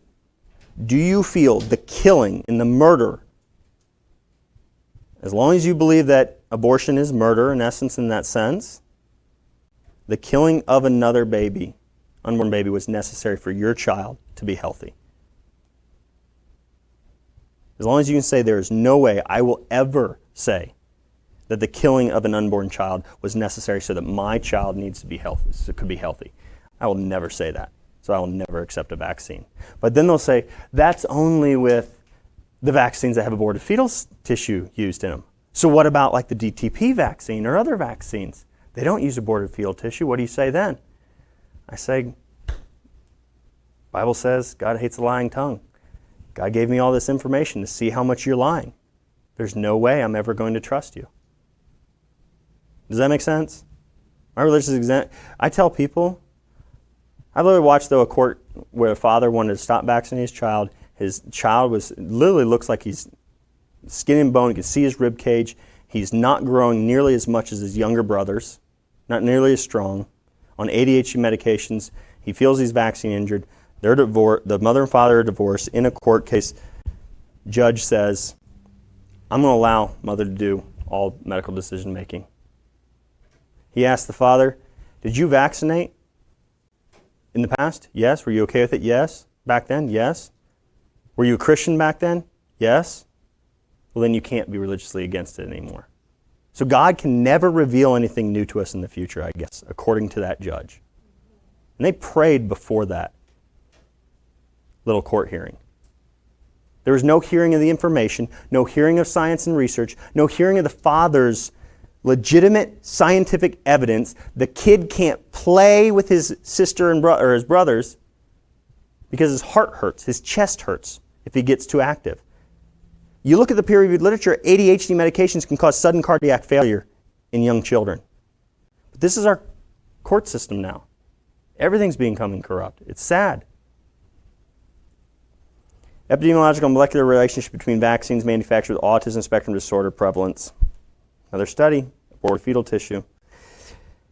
Cause must become, so what this says, because of the Wakefield scare, a researcher looked at the autism rates.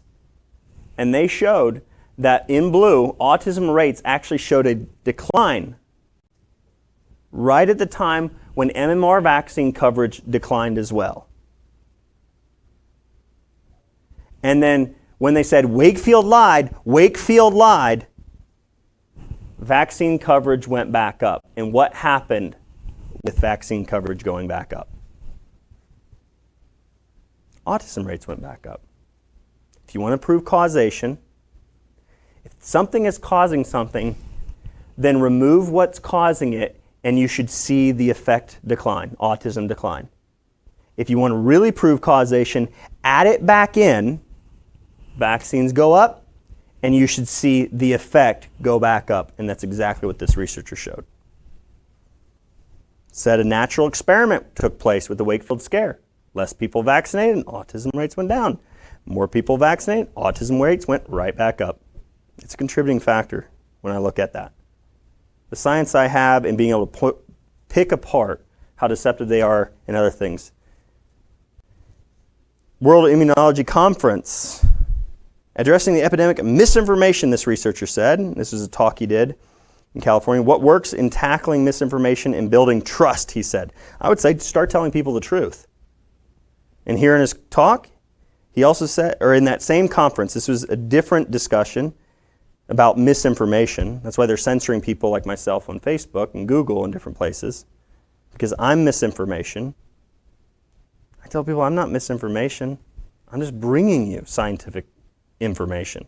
I'm asking you to do the homework. I'm asking you to ask if your child's worth it.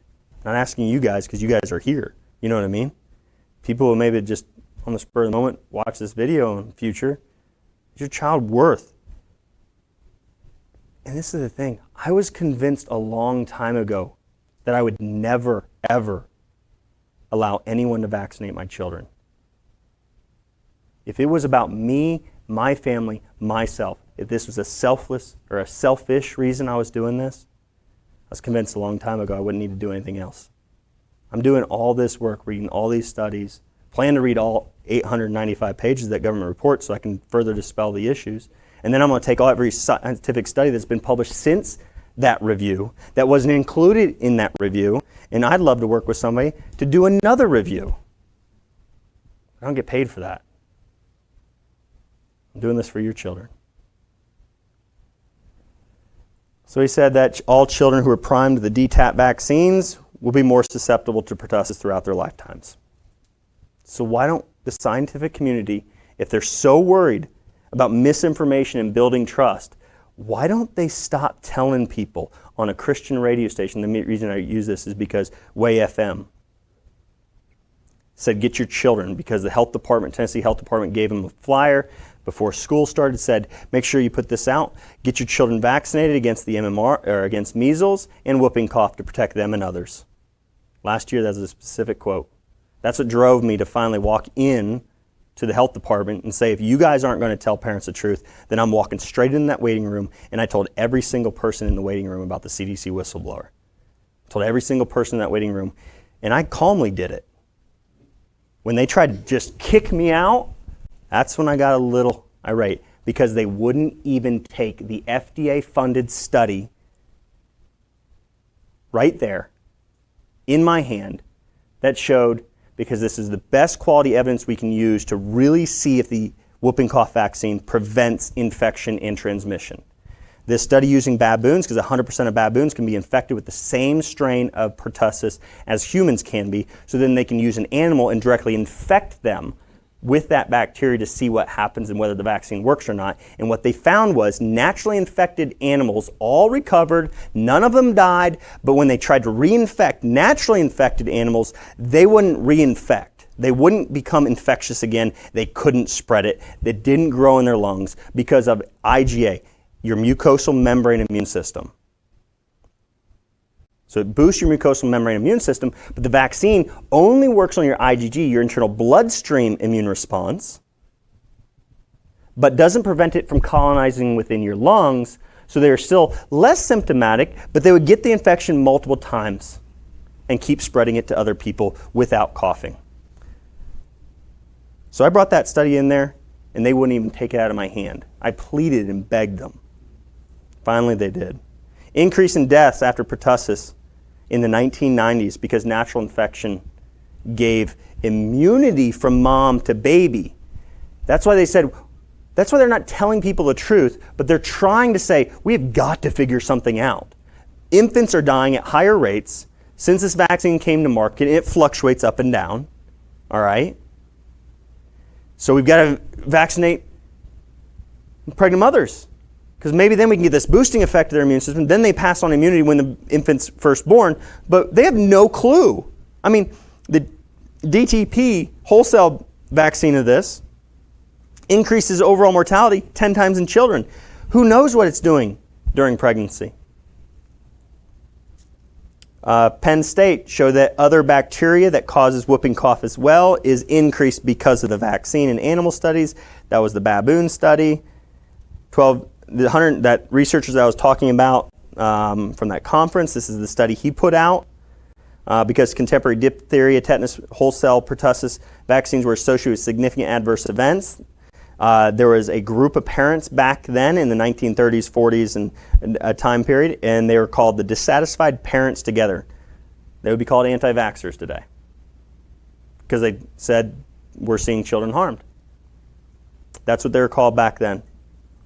In the past, virtually all cases of pertussis in adults were misdiagnosed.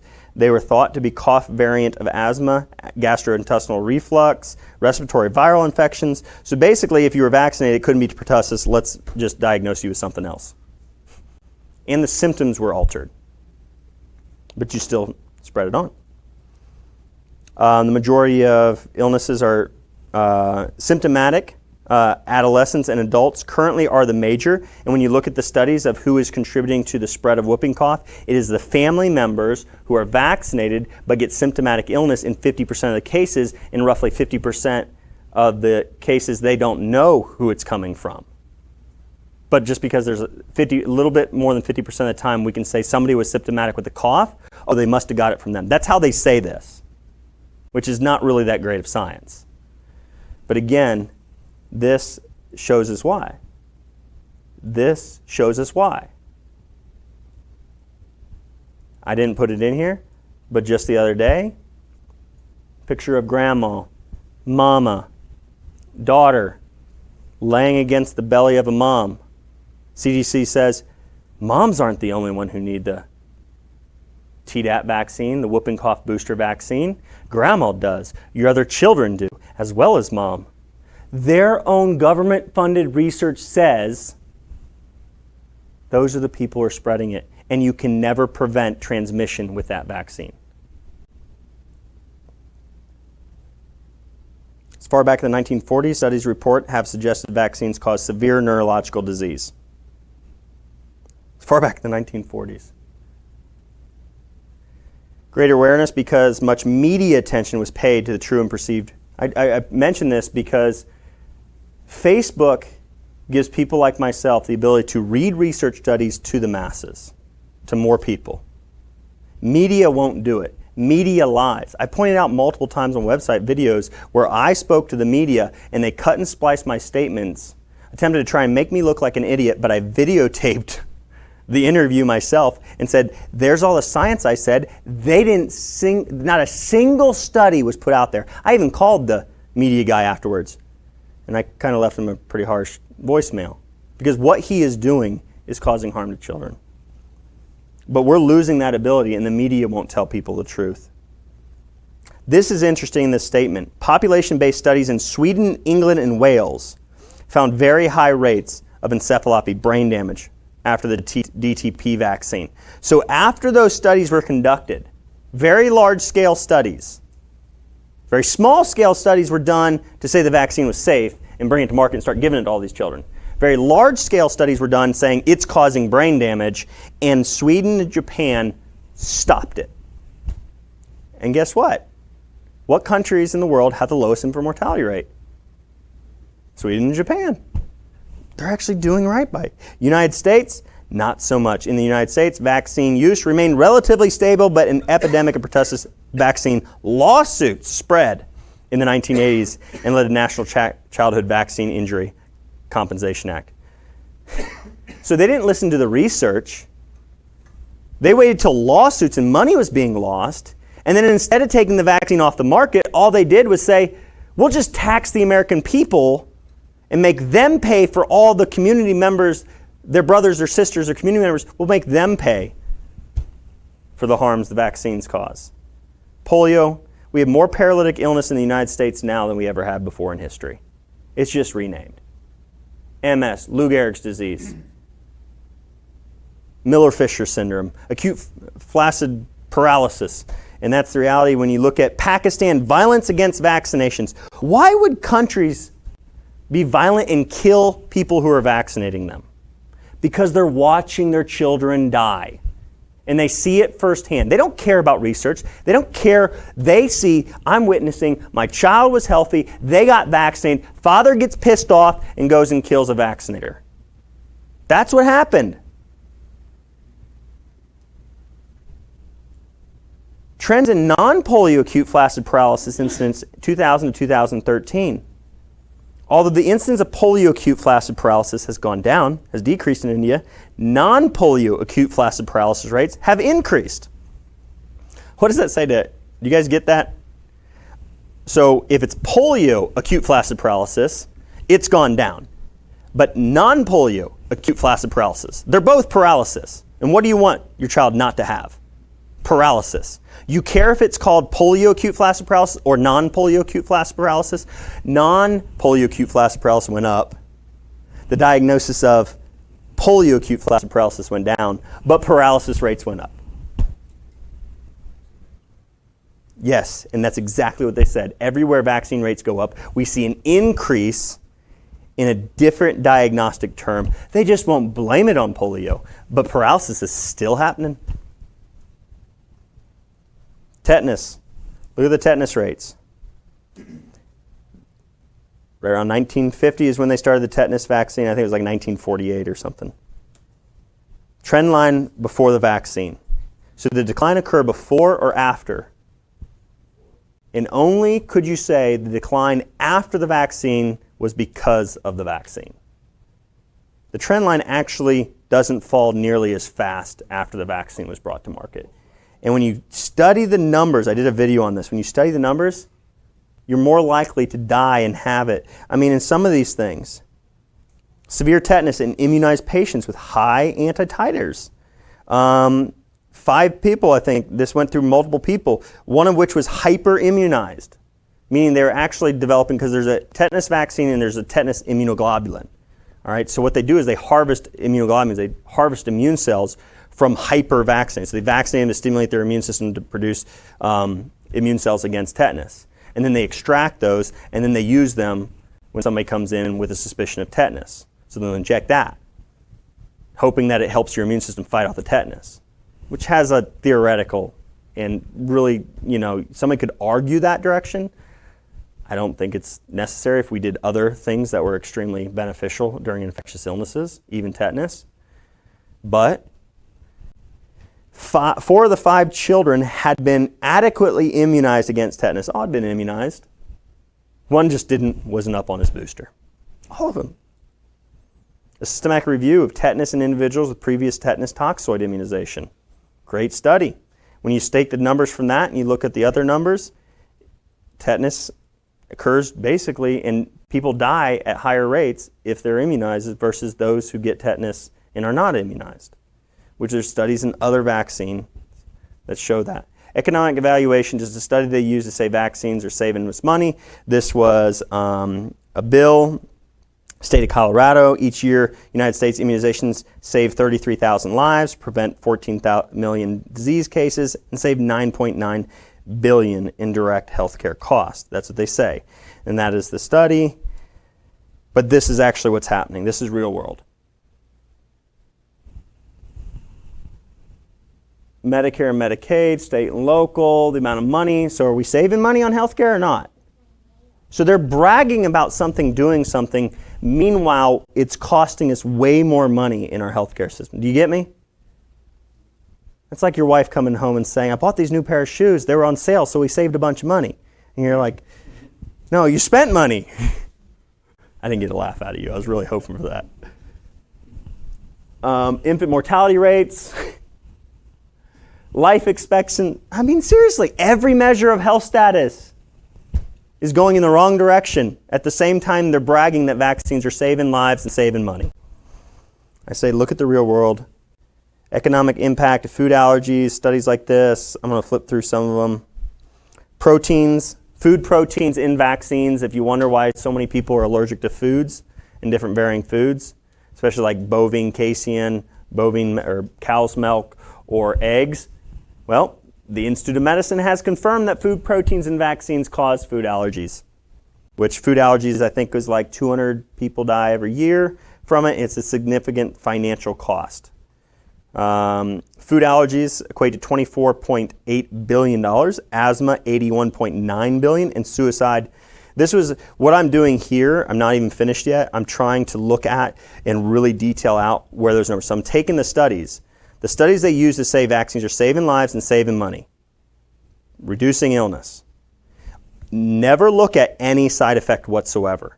So if you never look at the side effects, you can say it reduced measles diagnosis, so therefore we used to spend this much money on measles and 400 people used to die per year prior to the vaccine, but it was going down. It would have continued to go down even if the vaccine never came to market, the death rate. So, but even if you said, well, we would have stayed there. We would have stayed at average of 400 from 1963 till now. We would have stayed at average of 400. Medicine would have never got any better at saving the lives of people with measles. And everybody would have got measles. And we wouldn't have taught people about nutrition. I've got an African medical journal study that actually literally says adequate nutrition in a child means measles is harmless. If the child's malnourished, there's a problem. Measles can take hold and have a negative effect and mortality is increased. But if malnutrition isn't a factor, it's really not it has no issues at all. But you get me. So 81 million, they quote I think it was 9.9 million, 9.9 billion, and 81.9 billion in asthma alone. Which, if we keep going, the burden of asthma there.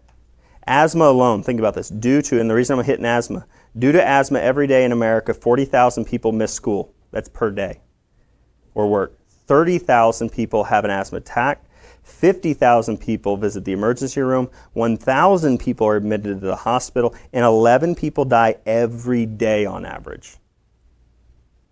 Vaccination, allergic diseases, birth cohort study. This is what I'm saying, people. You have to see and read more than the abstract. If you read the abstract online, which is free and accessible to anybody, their conclusions say this: our data suggests that currently recommended routine vaccinations are not a risk factor for asthma or eczema. An unexplained increase, though, so this is the first sentence, an unexplained increase in the prevalence of allergic disease has occurred in the developed world in the past few decades. During the same period, there's been an increase in mass immunization. Oh, so there's an association right there. We don't even need to do a study on that. There's an association. Now, at the very end of this, I want to point this out. Because a perception that vaccination is harmful may have an adverse impact on effectiveness of immunization programs. So in their introduction to this study, and in their reasoning to why they're going to do this study, is that negative perception could have an adverse effect on immunization practices. So who do they and what do they care about? Why didn't the researchers say, we need to figure out if asthma, which is killing more people than any of those infectious diseases per year, is caused by vaccines? We need to figure out if one of the number one chronic illnesses, allergies, contributing to significant loss of life, suicide risk, that's why suicide was on there, because allergies significantly increase the risk of suicide. They didn't care about children. That's in their words. You can see where their heart is and spirit is. I don't know if anybody else takes it that way or not. Sometimes I wonder, am I the only one that thinks that way, that can see that verbiage isn't about the children. It's about the immunization program. It became clear. So they said their data didn't show an association in the abstract, that everybody gets free online. Here's their very words in their study. It became clear that there was a strong association between the DPPT, which is diphtheria, pertussis, polio, and tetanus vaccine, asthma in the lowest quartile of consulting frequency. So there was a strong association. The MMR analysis showed a strong association between MMR vaccine and asthma and eczema. So their data actually showed there was an association. But in their conclusions in their abstract, they said their data didn't show an association. So researchers can get a study published. If they say our data showed an association, or they say our data didn't show an association, but inside the study written says there was statistically significant association. But they explain it away in a second. I'll show you how. We found association between MMR and DPT. This limited association was more likely the result of bias than biological effect. So they literally say, somebody who is saying, we're worried about the vaccine program, not children. That's why we're doing the study.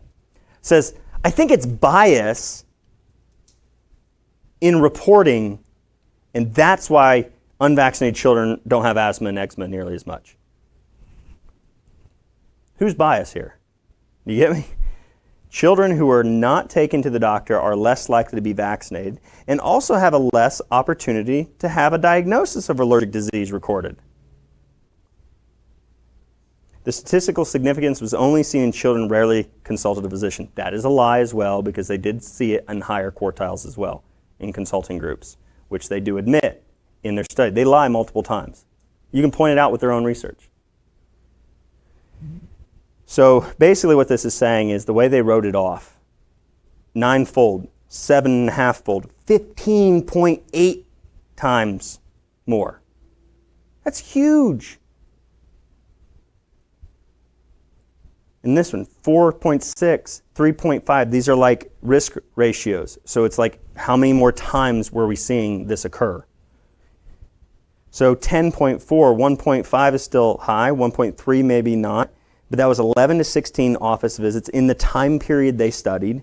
Greater than 16 was still 2.2, but there was far less vaccinated, unvaccinated. The not vaccinated was only 297 children had been to their doctors more than 16 times. Guess what a lot of unvaccinated families don't do when they have healthy children? They don't go to doctors more often. Do you follow me? Sick children go to doctors more often. Unvaccinated children and parents say, you know what? I'm not going to the 2-month, the 4-month, the 6-month, the 1 year, the 15-month, the 18-month. I'm not going to the 4-year. I'm not doing all these extra visits when all they're going to do is hound me to get my kids vaccinated. It's worthless. That is exactly what is happening in the real world. But they're using it to say, well, all these unvaccinated, these anti-vaccine parents are keeping these asthmatics at home with a life-threatening condition, if they truly had it. Or they're just saying, suck it up, Jimmy. I know you got a rash and your eczema is burning, but you're not getting a steroid. We're going to do it all natural. And there are unvaccinated children that had that. It says it right there, okay? It can still occur because immune dysregulation that can occur from multiple other things as well. Vaccines are the biggest factor, though, in my opinion. And that is my opinion. But my opinion is generated from the research. Does that make sense? And this is where it said that. So what they said was, in our study, the relationship remained significant after we controlled for consulting. So after they controlled for their bias, they still found a statistically significant increased rate of asthma and allergies in children who got vaccinated. So they literally admit that their bias is bogus, but they still use their bias. Relationship was shown to have owned to an aspect of lifestyle. So they say it's probably lifestyle. Other studies in Journal of American Medical Association also found it huge increases, although results in observational studies cohort demonstrated positive association of vaccines. Basically what they did was they listed several other studies. So these researchers listed several other studies saying vaccines have been shown to cause allergies and asthma in multiple other studies, even government-funded studies. But we'll make up the excuse for them. So they say our excuse literally could apply to every other vaccine, unvaccinated study that showed an increased rate of asthma and allergies. So they literally make up an excuse for everybody else's research. That's literally what they do with this statement. So they say that these guys found no association. Well, these guys actually say that roughly 50%, because this is the study they are referencing here in that last study I was talking about, these guys say that roughly 50%, if their statistics are correct, they say probably more than 50% of the asthma cases, 45% of the sinus infection, sinus problems, 54% of allergy-related episodes for nose and eye symptoms are a result of vaccinations. So that's 40 billion if this is correct. And a government report, the one in 2011, said this study right here, so this study right here was evidence that vaccines could cause asthma and allergies. But they said one study, along with multiple other studies, wasn't enough at the time to say, yes, vaccines are causing it. They said it wasn't strong enough. You get me? But they said there wasn't other evidence that said it's not caused by vaccines. Does that make sense? So a government report says, yeah, that study showed an association. This guy and these authors say that it showed, in general, found no association. But a government report, it just, this is what I'm saying. You don't have the time with a new baby to study all this stuff, do you? No. You as a physician, you don't have time to study all this information, right? Not all of it. You're probably thinking, how in the world do you find the time? Trust me, I get in trouble with my wife quite a bit. I've literally been told, and I have had to put brakes on. But is this making sense? Does anybody have any questions real quick? The families that, are you guys okay on time? This is your date night, right? I'm just making connections here. Yeah? I mean, it's disease is a profit center. Yes. I mean, think about it. 81 billion in the asthma industry. If vaccines were eliminated, 40 billion at least, according to what the research is estimating on a safer side, on a less severe side, asthma and eczema. I mean, this was the example where I pointed out, and I did this in another video too, but CDC said on their Facebook page, measles is an incredibly contagious virus and can be especially dangerous for young children. If left untreated, it can lead to serious complications such as pneumonia and potentially brain damage. But here's what I'm picking on. They say if left untreated, go to Mayo Clinic. There's no specific treatment for established measles infection. Wait a minute, CDC, what are you hiding? You go to CDC's website, you know what they say? Just like Mayo Clinic does here, first thing they list, fever reducers. Parents, yes, thank you. The physician said that, we're not identifying you. But you get me? Oh my gosh. Fever-reducing medications in every clinical trial ever done in humans and in animals show that increased mortality and severe illness occurs in any animal or human being that is given a fever reducer during an infectious disease. God designed the body to produce the fever. Multiple studies have shown a stronger and more effective and efficient immune response occurs when fever occurs during an infection. They list the first treatment at Mayo Clinic, take a fever reducer. It's never been studied to help, and specifically studied in measles cases, but there is reports that a child with a higher fever, more aggressive response to measles in third world countries actually has a higher survival rate. Because guess what? It takes energy, metabolism, mitochondrial function. It takes nutrition to generate an immune response, which is a fever, which is your immune system. So when I say higher fever, I'm like, praise the Lord, thank God. Your child has the ability to fight that off efficiently and effectively. Do not muck it up. I said muck. And they mentioned vitamin A. In third world countries, if you give 200,000 IUs of vitamin A one time in the hospital, tell the mother to go home and breastfeed, it reduces mortality in third world countries by 50%, that one intervention. And why do you think the World Health Organization and recommendations are when you go into third world countries and you vaccinate children against measles, you should give vitamin A at the same time? It's a live virus. If the child's malnourished enough, it could kill the child. Because a live virus still makes your body work. And if your body's really malnourished, you could kill the child, which they have seen with quote-unquote stronger vaccines, higher antigen vaccines. It's a crazy. So CDC's Facebook in June 27th this year says, especially dangerous, leads to serious complications, pneumonia and brain damage. Meanwhile, CDC scientist, the guy, okay, he is the chief epidemiologist branch. Dr. Henderson is chief surveillance section, and Dr. Surfling and Miss Sherman are chief and assistant chief, respectively. Statistics section, Communicable Disease Center, Public Health Service, U.S. Department of Health, Education, and Welfare, Atlanta, Georgia. This is the CDC. In 1962, saying measles is a self-limiting. So what does the media use right now? What is one of the excuses? Why are we having less people say, or more people say, I don't want to vaccinate my children? One of their excuses is it's because people who are live today and parents who are alive today didn't get to see their mother and father or get to see their children get the measles. They didn't see all the devastating effects of measles back then. So they're not afraid of measles, so this false sense of security means they don't want to vaccinate. That's their excuse now. But the CDC themselves, during a time period before the vaccine was given, said it was a self-limiting infection, short duration, moderate severity, and low fatality, has maintained remarkably stable biological balance over the centuries. CDC saying that right there in 1962. Today, it's dangerous, causes brain damage, kill your babies. Anthony and chuckling because I'm just like, it's just straightforward. That's literally what they're saying in the media.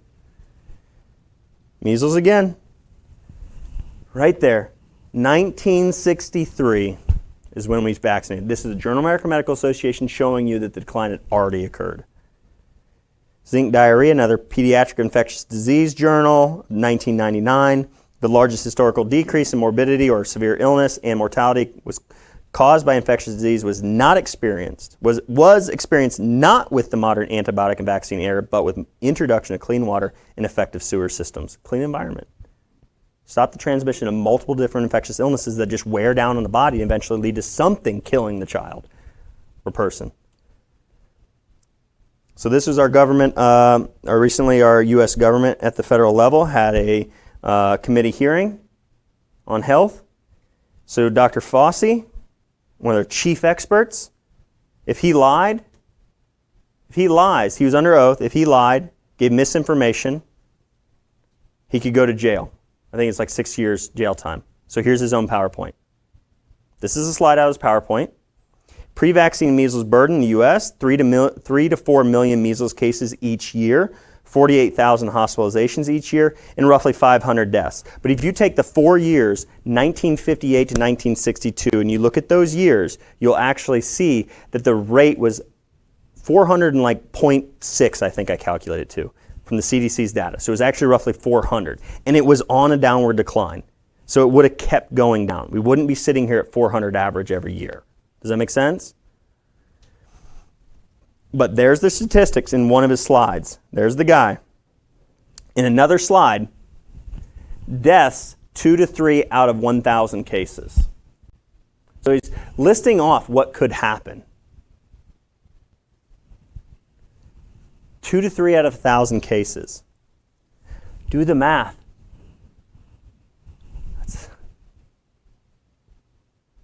The math, I forget it, it was like 0.0 something percent. Way less. Way less than 1 per 1,000, or 2 per 1,000, 3 per 1,000. So he literally had contradicting information in his PowerPoint presentation that anybody has access to if they took screenshots of every single one of the slides he put up. I'm thinking about FOIA requesting this. Measles cases in the United States, 2001 and 2016. So this is the 100 mark, okay? So there it is. So if you add up all of those, and this one's almost up to 650 some, I think it was. Add up all of those, how many people died from measles in that time period? 0. 1. Woman in Washington State in the hospital due to an autoimmune condition on multiple medications suppressing her. She had been vaccinated. So the only person in all those, probably, if I did the quick math, I'm betting You know, you got like 200 here roughly. You got 100 here, 300 roughly, just shy of 300. Then you got 650, so we'll say 900, not quite 1,000. We get over 1,000 here, you add it up. I bet we're looking at like 1,500 to 2,000 right there, right? Cases of measles. One died, and the only one that died was vaccinated. What does real life teach us? Don't ignore your instincts, parents, please. And I'm talking to people online as well. Acetaminophen and liver failure. If we just looked at the rates according to the FDA, all right, back in 2004, I bet it's worse today because overall health has gotten worse. The rates of Tylenol-induced liver failure and death, 458 deaths back in 2004. Tens of thousands of liver transplants occur because of this drug. No therapeutic benefit, unless you wanted to argue a therapeutic benefit was making somebody feel better. Meanwhile, they have a better chance of dying. You make the child feel better, but the child has a greater risk of dying. Do you get me? And trust me, parents, it is tough. I tell you, with everything that I have, all the research I have, I literally think to myself, when my children, I literally got in a hot bath, skin to skin with my little girl, and I'm letting the water, my body temperature, elevate that little girl's temperature to help her fight it off. Because then her body didn't have to use so much energy to produce that heat. Does that make sense? I'm assisting the body. But I'm thinking to myself, I'm like, there's times when I sat there and say, but it's almost like I literally have to be like, God, my mission and what I do could be trampled on and completely ruined if something happened to my children. Because I guarantee it, if something happened to my children with an infectious disease, there'd be a finger pointed at me right there. Look at this prominent anti-vaxxer. His child died. So then I say, I shouldn't be worried about that. God, I just want my children to get over this as quick as possible. I don't want them to suffer. The same thing, I'll probably remember that moment with my little girl for the rest of my life and cherish that moment. There are some of the best cuddle times with your little babies when they have a fever. And do it. They need it. There's immune activation just by skin-to-skin contact, cuddling, touching your child, being there with them, and how much bonding and psychological benefit is there than a father saying, here's some Tylenol, I'm going to work. Or a mom saying, here, take some Tylenol and go to bed. And I'm not harping on parents out there. I hope that's not taken negatively towards parents that have done that. We need to change our society to say, you know what? If your child's sick, stay home with them, bond with them. Help them overcome it naturally. Help them have a better chance of survival. Don't feed them Tylenol and say, well, good, they feel better, I'll go to work. Or give them Tylenol and let them go to school. That's what else is happening. Pneumonia, simply this study on pneumonia actually used a placebo. So they used a placebo in this group. Is actually a saline placebo reported in the trial. A lot of trials you have to request from the authors of the study to figure out what they mean by placebo. They won't tell you what the placebo was. Then you request the information of what the placebo is. It ends up being a different vaccine, or the manufacturer of the vaccine being studied for safety or effectiveness made a placebo that is everything else that's in the vaccine. You'll see that in multiple different trials. But this one actually said it was a saline placebo, which I feel is ironic because what they say here, it reduced healthcare costs, okay? But if you look, in the vaccinated group, 89 died. In the unvaccinated group, 80 died. So which one you were better off being in if you wanted your grandma in that trial? You get me? It doesn't mean people are living longer. It does save healthcare costs because dead people don't cost the healthcare anything. That's now the burial industry, not the healthcare industry. And I'm not being heartless, I hope. If you guys are, I would be like completely fine. If you want to take me aside after, we'd be like, dude, that was heartless. Like, please.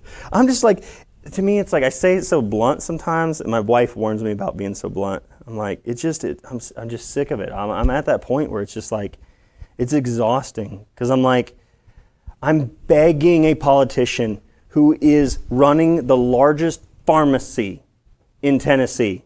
He bragged about that beforehand.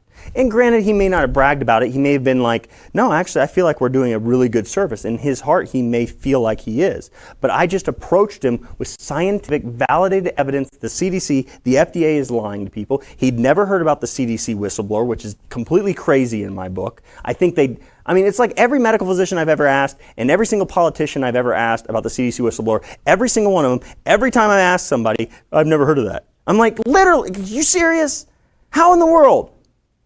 I'm like, I think they deny it to every single person. I would love to get several parents to go in and meet with our politicians. I'll go in first, show them the video, tell them about the CDC whistleblower, and then we'll have other people go in and all of us record. We'll do a scientific study. We'll figure out how many times the politicians lie about whether they knew and been told before about the CDC whistleblower or not. That's what we should probably do. That'd be a great research study. I wonder if I can get a grant from our federal government to do that. Come on, I thought that was funny. Systemic inflammatory reactions after pneumococcal vaccine, 7-valent pneumococcal vaccine and nasopharyngeal microbiota in healthy children. It changes the microbiota in children. I think it's that one right there. Lemire syndrome and unexpected death in children. More cases have been documented in the literature suggesting that there has been an increased incidence because of that bacteria right there is the one that causes it. Unexplained, unexpected death. Study on pneumococcal vaccine shows that that bacteria that is being shown to be increasing unexpected death in children is increased because of the pneumococcal vaccine. Do you get what I'm saying here? Children, babies are dying and they're not. The science is there, okay? This is at least enough science right there. The pneumococcal vaccine increased that bacteria in children.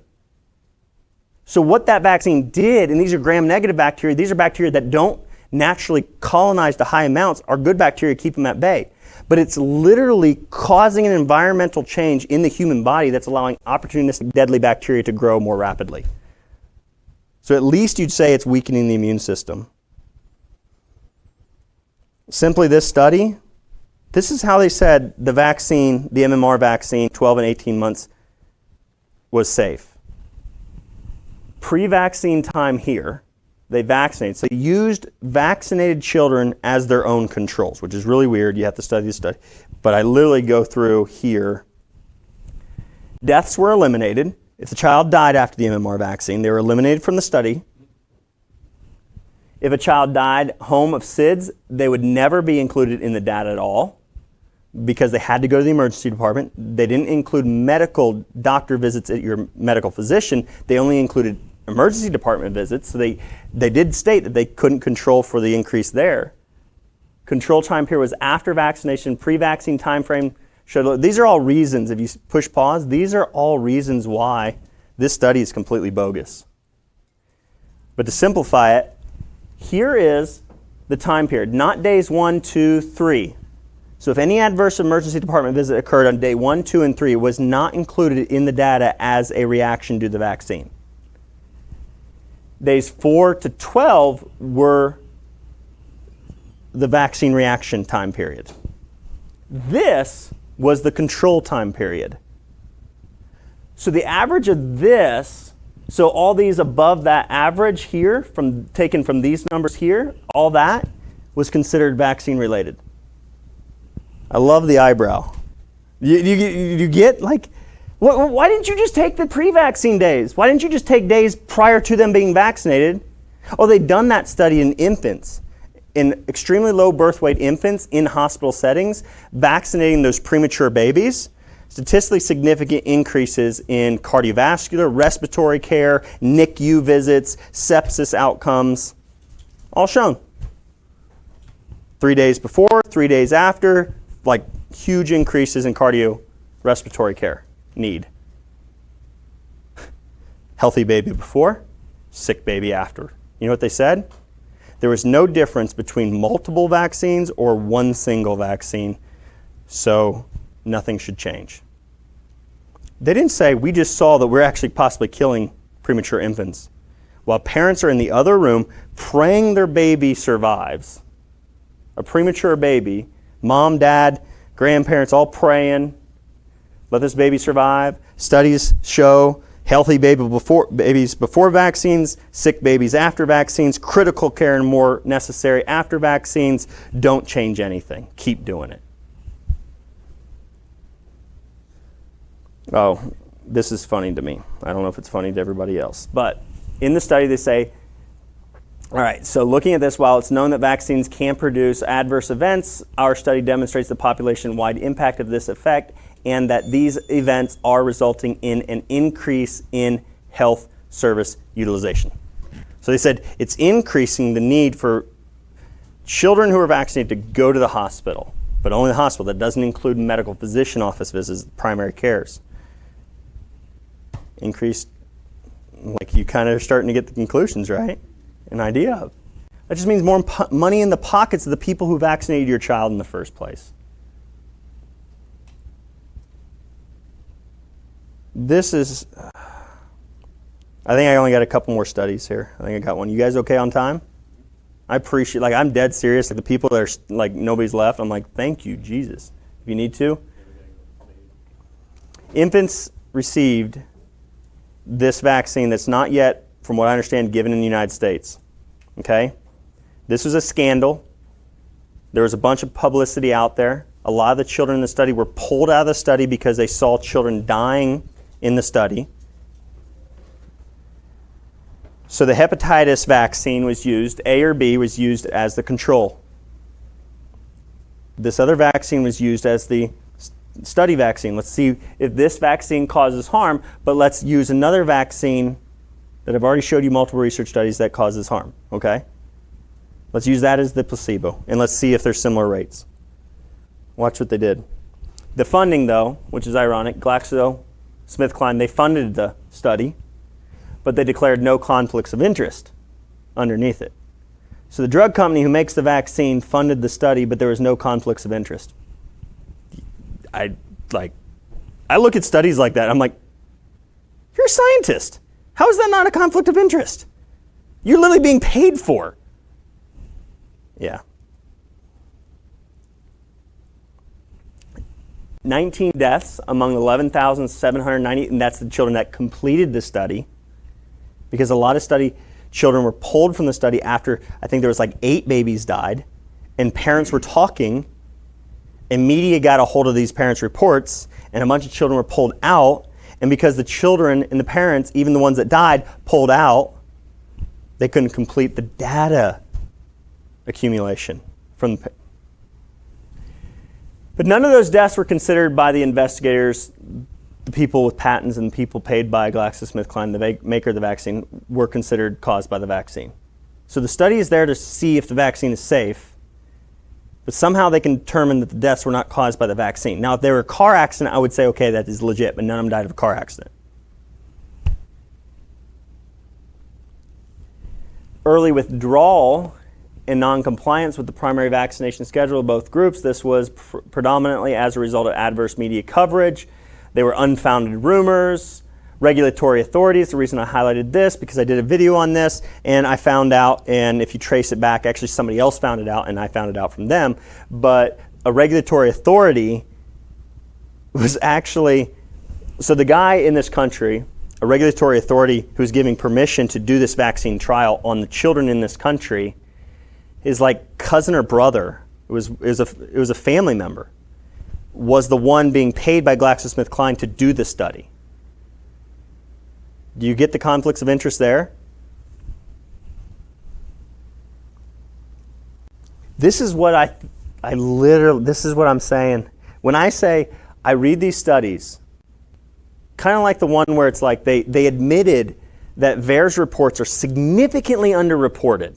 So the researcher's like, I need to produce a research study that says vaccines are safe during pregnancy. But I'm going to slip in there that when the CDC admitted the severe, sometimes deadly reaction into intussusception can occur after the rotavirus vaccine, that we saw 12 times immediately following. So when they admitted it could happen, then doctors actually reported it. When doctors are supposed to report it anyways, but it's still voluntary. So I'm like, that scientist literally said, I want to sneak something in here that if somebody will look close enough and think critically enough, they'll be able to see that this study is illegitimate, but I have to save my livelihood say that the vaccine is safe. Do you get me on this? Because so many times I come across this stuff where I'm like, this is not in the study. This is a page attached to the PDF study. So you download the whole study. This is after the conclusions of the study that said the vaccine was safe. Editor's summary. The editor of the journal said about 1/5 of the children who received the PHID-CV vaccine, which is a multiple illness vaccine, and similar proportion who received the control vaccine experiencing a serious adverse event. 1/5. The editor of the journal analyzed the information and looked at it and said, wow, they're saying the vaccine's safe, but 1/5 of children suffered severe, not minor, a severe adverse event. But that vaccine, according to the medical community, is safe and effective. According to the study. Because again, if you shoot somebody with a 9mm and a .40 caliber, as long as there's similar adverse events, you can say it's safe according to the scientific method used in vaccine research. I'm like, whoa. That's where I'm like, that guy was like just saying if somebody would think critically enough, somebody's got to be smart enough to see what we're doing to our children. You follow me? Why would the editor... That's pretty simple. And some of the issues were gastroenteritis, pneumonia, bronchiolitis, dehydration, asthmatic crisis, bronchial obstruction, bronchitis, febrile convulsions. Any serious adverse event were those thousands and thousands of children. I must have had something messed up with the way I clicked these. I won't go through it too much, but literally the way they establish, so inclusion criteria free of any known suspected health problems as established by medical authority or history and clinical examination before entering into the study that would contraindicate the initiation of routine immunization outside of clinical trial context. So you had to have healthy children to be included. Exclusion, history of allergic disease or reaction likely to be exacerbated, history of any neurological disorder or seizures, acute disease, or low birth weight. Those are all reasons not to give not allow the child in the study. This is the only way you'd be allowed in the study in essence. But real world, what do they do? And what does the CDC on its own website say is okay to do to a child who's on an antibiotic or sick at the time period when they come in for their well baby checkup? They say go ahead and vaccinate them. But you're not allowed to do it when you do a clinical trial, when you're trying to make it look like the vaccine's safe. This is the last thing. This is one of the things that this was another one of those God moments for me. When I was looking through the Zimmerman issue, the CDC whistleblower issue, the William Thompson issue, all these issues of people who were major witnesses, major experts in clinical trials and research studies, employees of the CDC who are either criminals or they've confessed to committing a crime and lying about the safety of vaccines, or an expert witness of the DOJ, Department of Justice, who says they took my testimony for one case, twisted it around, and said it applied to everybody. But I had already told them in private, he said. If you read the whole Zimmerman affidavit, it's a legal document for a court case here in Tennessee. He says they lied. And he says misleading.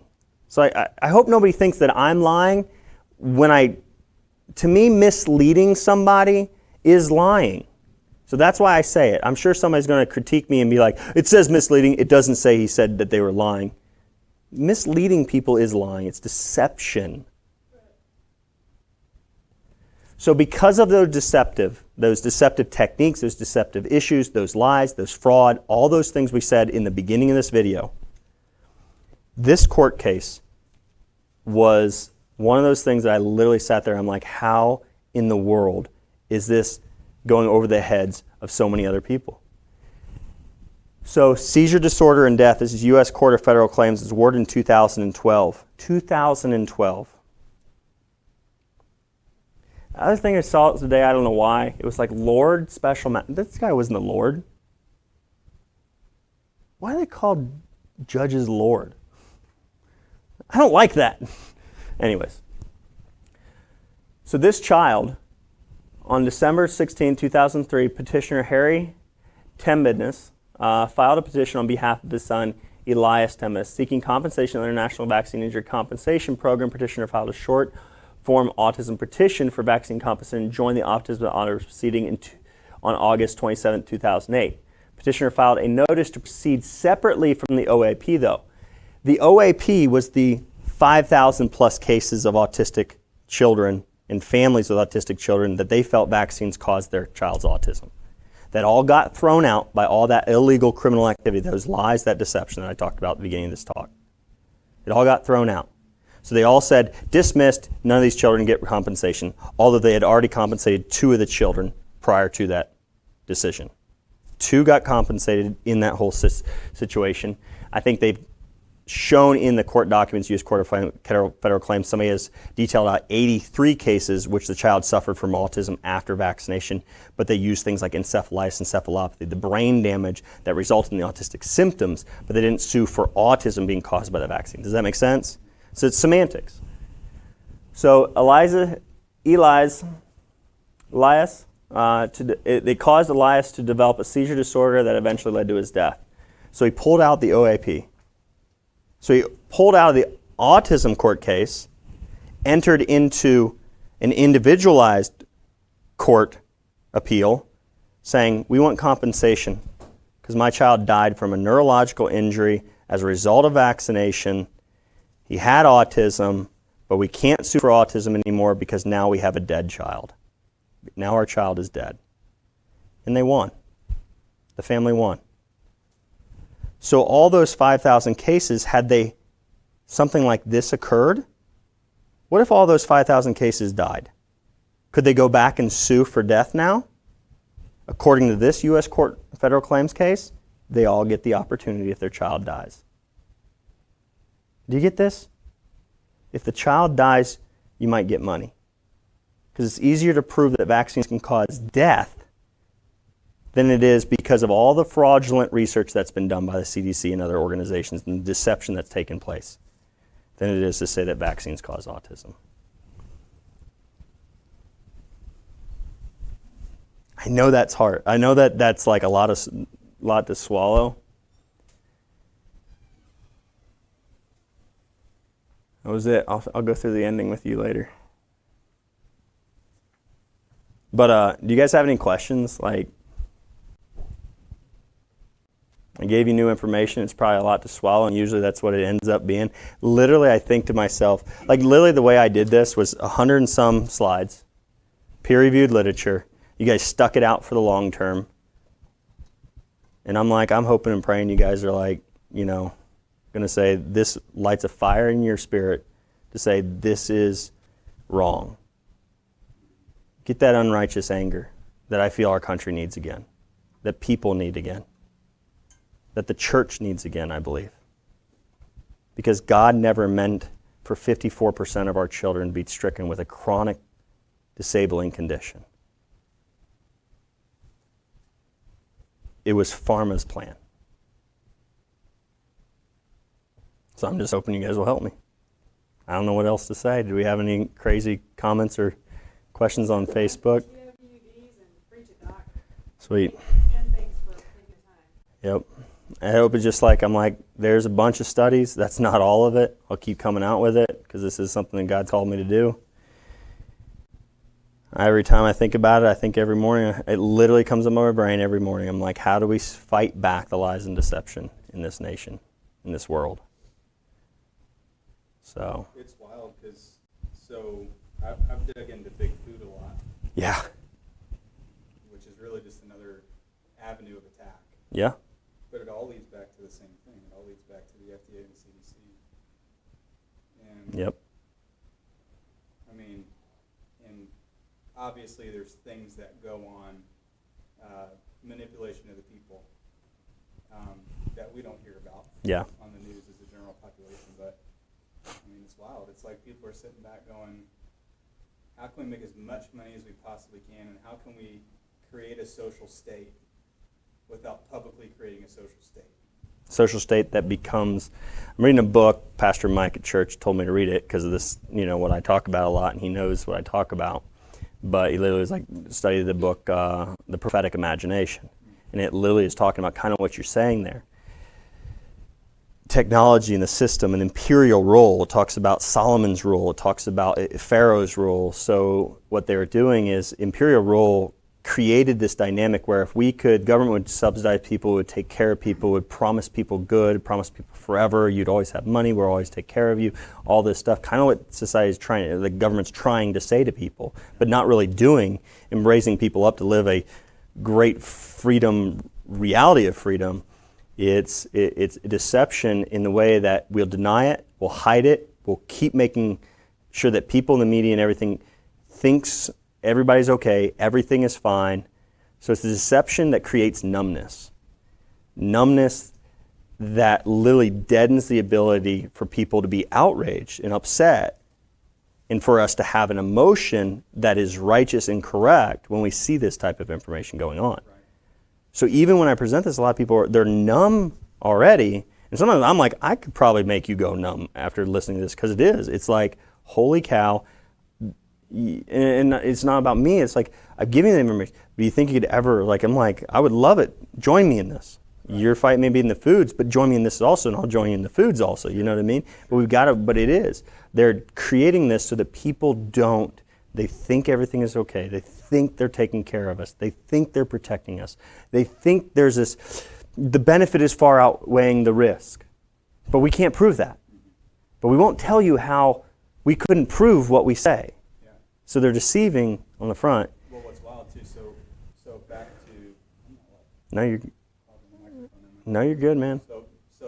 So when did the majority of the studies that you referenced, how far back did they start? I think I remember this, you referenced the 40s, but the majority... So I've got some studies in, I've got some on, Jenner and cowpox and smallpox, so 1800s and then early 1900s, and then I've got some in the 1920s, 30s, and there are varying studies on statistics, varying studies on vaccines, stuff like that, varying studies on the illnesses that we're now connecting to vaccines. So I've got studies from 1800s till some I've got right now that are sitting on my desk that are, I don't know if I included any of the 2019 studies, but I've got some 2019 studies. Right, well the reason I asked is because you think of a generation starts every 25 years, so you're literally battling 3 generations of programming.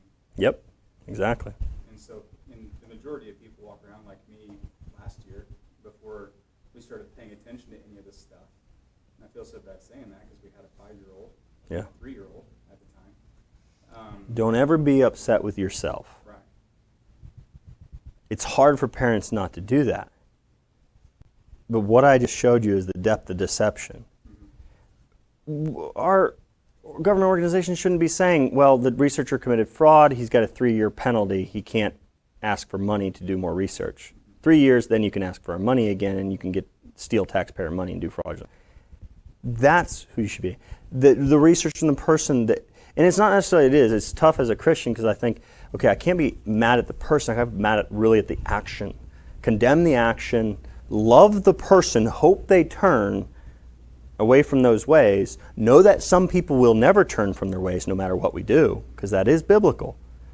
That gives us an opportunity to keep our family and ourselves safe. But that is who the blame goes on. But it's really tough for a lot of parents who have a vaccinated child or don't vaccinate and then think, what could happen to my child in the future?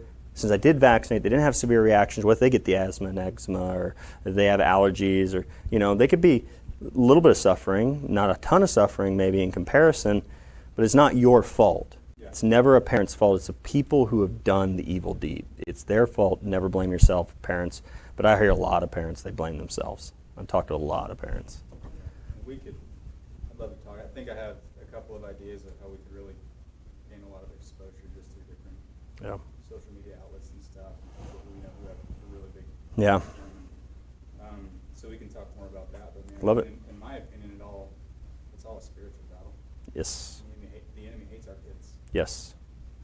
And he wants to do everything he can to... He wants to steal them. He wants to take them to hell. Right.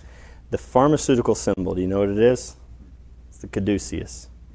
It was a wand waved by the Greek god, Mercury. It's a serpent around two staffs. There's just two serpents around a single staff, ball on top with wings on top. You know the serpent, the symbol I'm speaking of? Caduceus. Do you know what Greek god, what Mercury used it for? In Greek mythology, she used it to usher souls into the underworld and to control the living and the dead. If you're sick, if you're diseased, and you believe drugs are the only way, and that is the pharmaceutical symbol, you are controlled by that idolizing of pharmakeia, which is where we get pharmaceuticals, where we get pharmacy, all this, which in the Greek biblical text in the New Testament, it is the use of drugs translated into English at the most precise translation. It is not witchcraft and sorcery. Those are second and third. Those are to conjure up an idea of an evil. But some woman in the backwoods with a cauldron and pointy hat is not going to deceive all nations. It will be the merchants who are the great men of the earth would deceive all nations with their pharmakeia, their use of drugs. I have rarely heard, there are some pastors on YouTube in different places around the world that have preached on that and said it is the pharmaceutical company. Everything that I've ever studied on it aligns with that, and I literally prayed to God, I don't want to be a false prophet because I know what you do to false prophets. Were you there at church when Mike preached on that and said it? He's like, if you were a prophet back in the day and you wound up not being right, they stoned you. That was your punishment for being a false prophet. So I'm like, I don't want to be stoned. So I'm not saying this for sure, but everything I've ever cross-referenced, looked through the Bible, it is the pharmaceutical company. So, yep. I'd love to sit down. So if we have another comments or questions on Facebook, we're going to wrap it up there. Appreciate everybody hanging in there, tuning in. They're not really asking questions. Well, yeah. I think that's one thing is it's usually, to listen to this, you almost got to be open to the idea on a large way.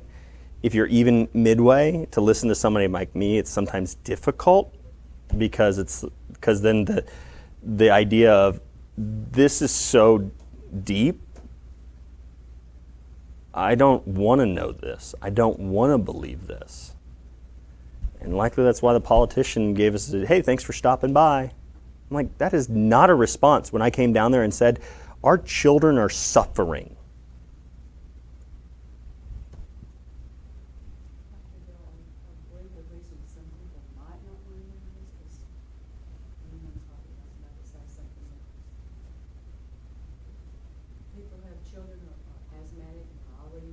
Yeah. Okay, if I take them off, we're going to stop breathing. What do I do? Yeah. People don't know what to do. Yeah.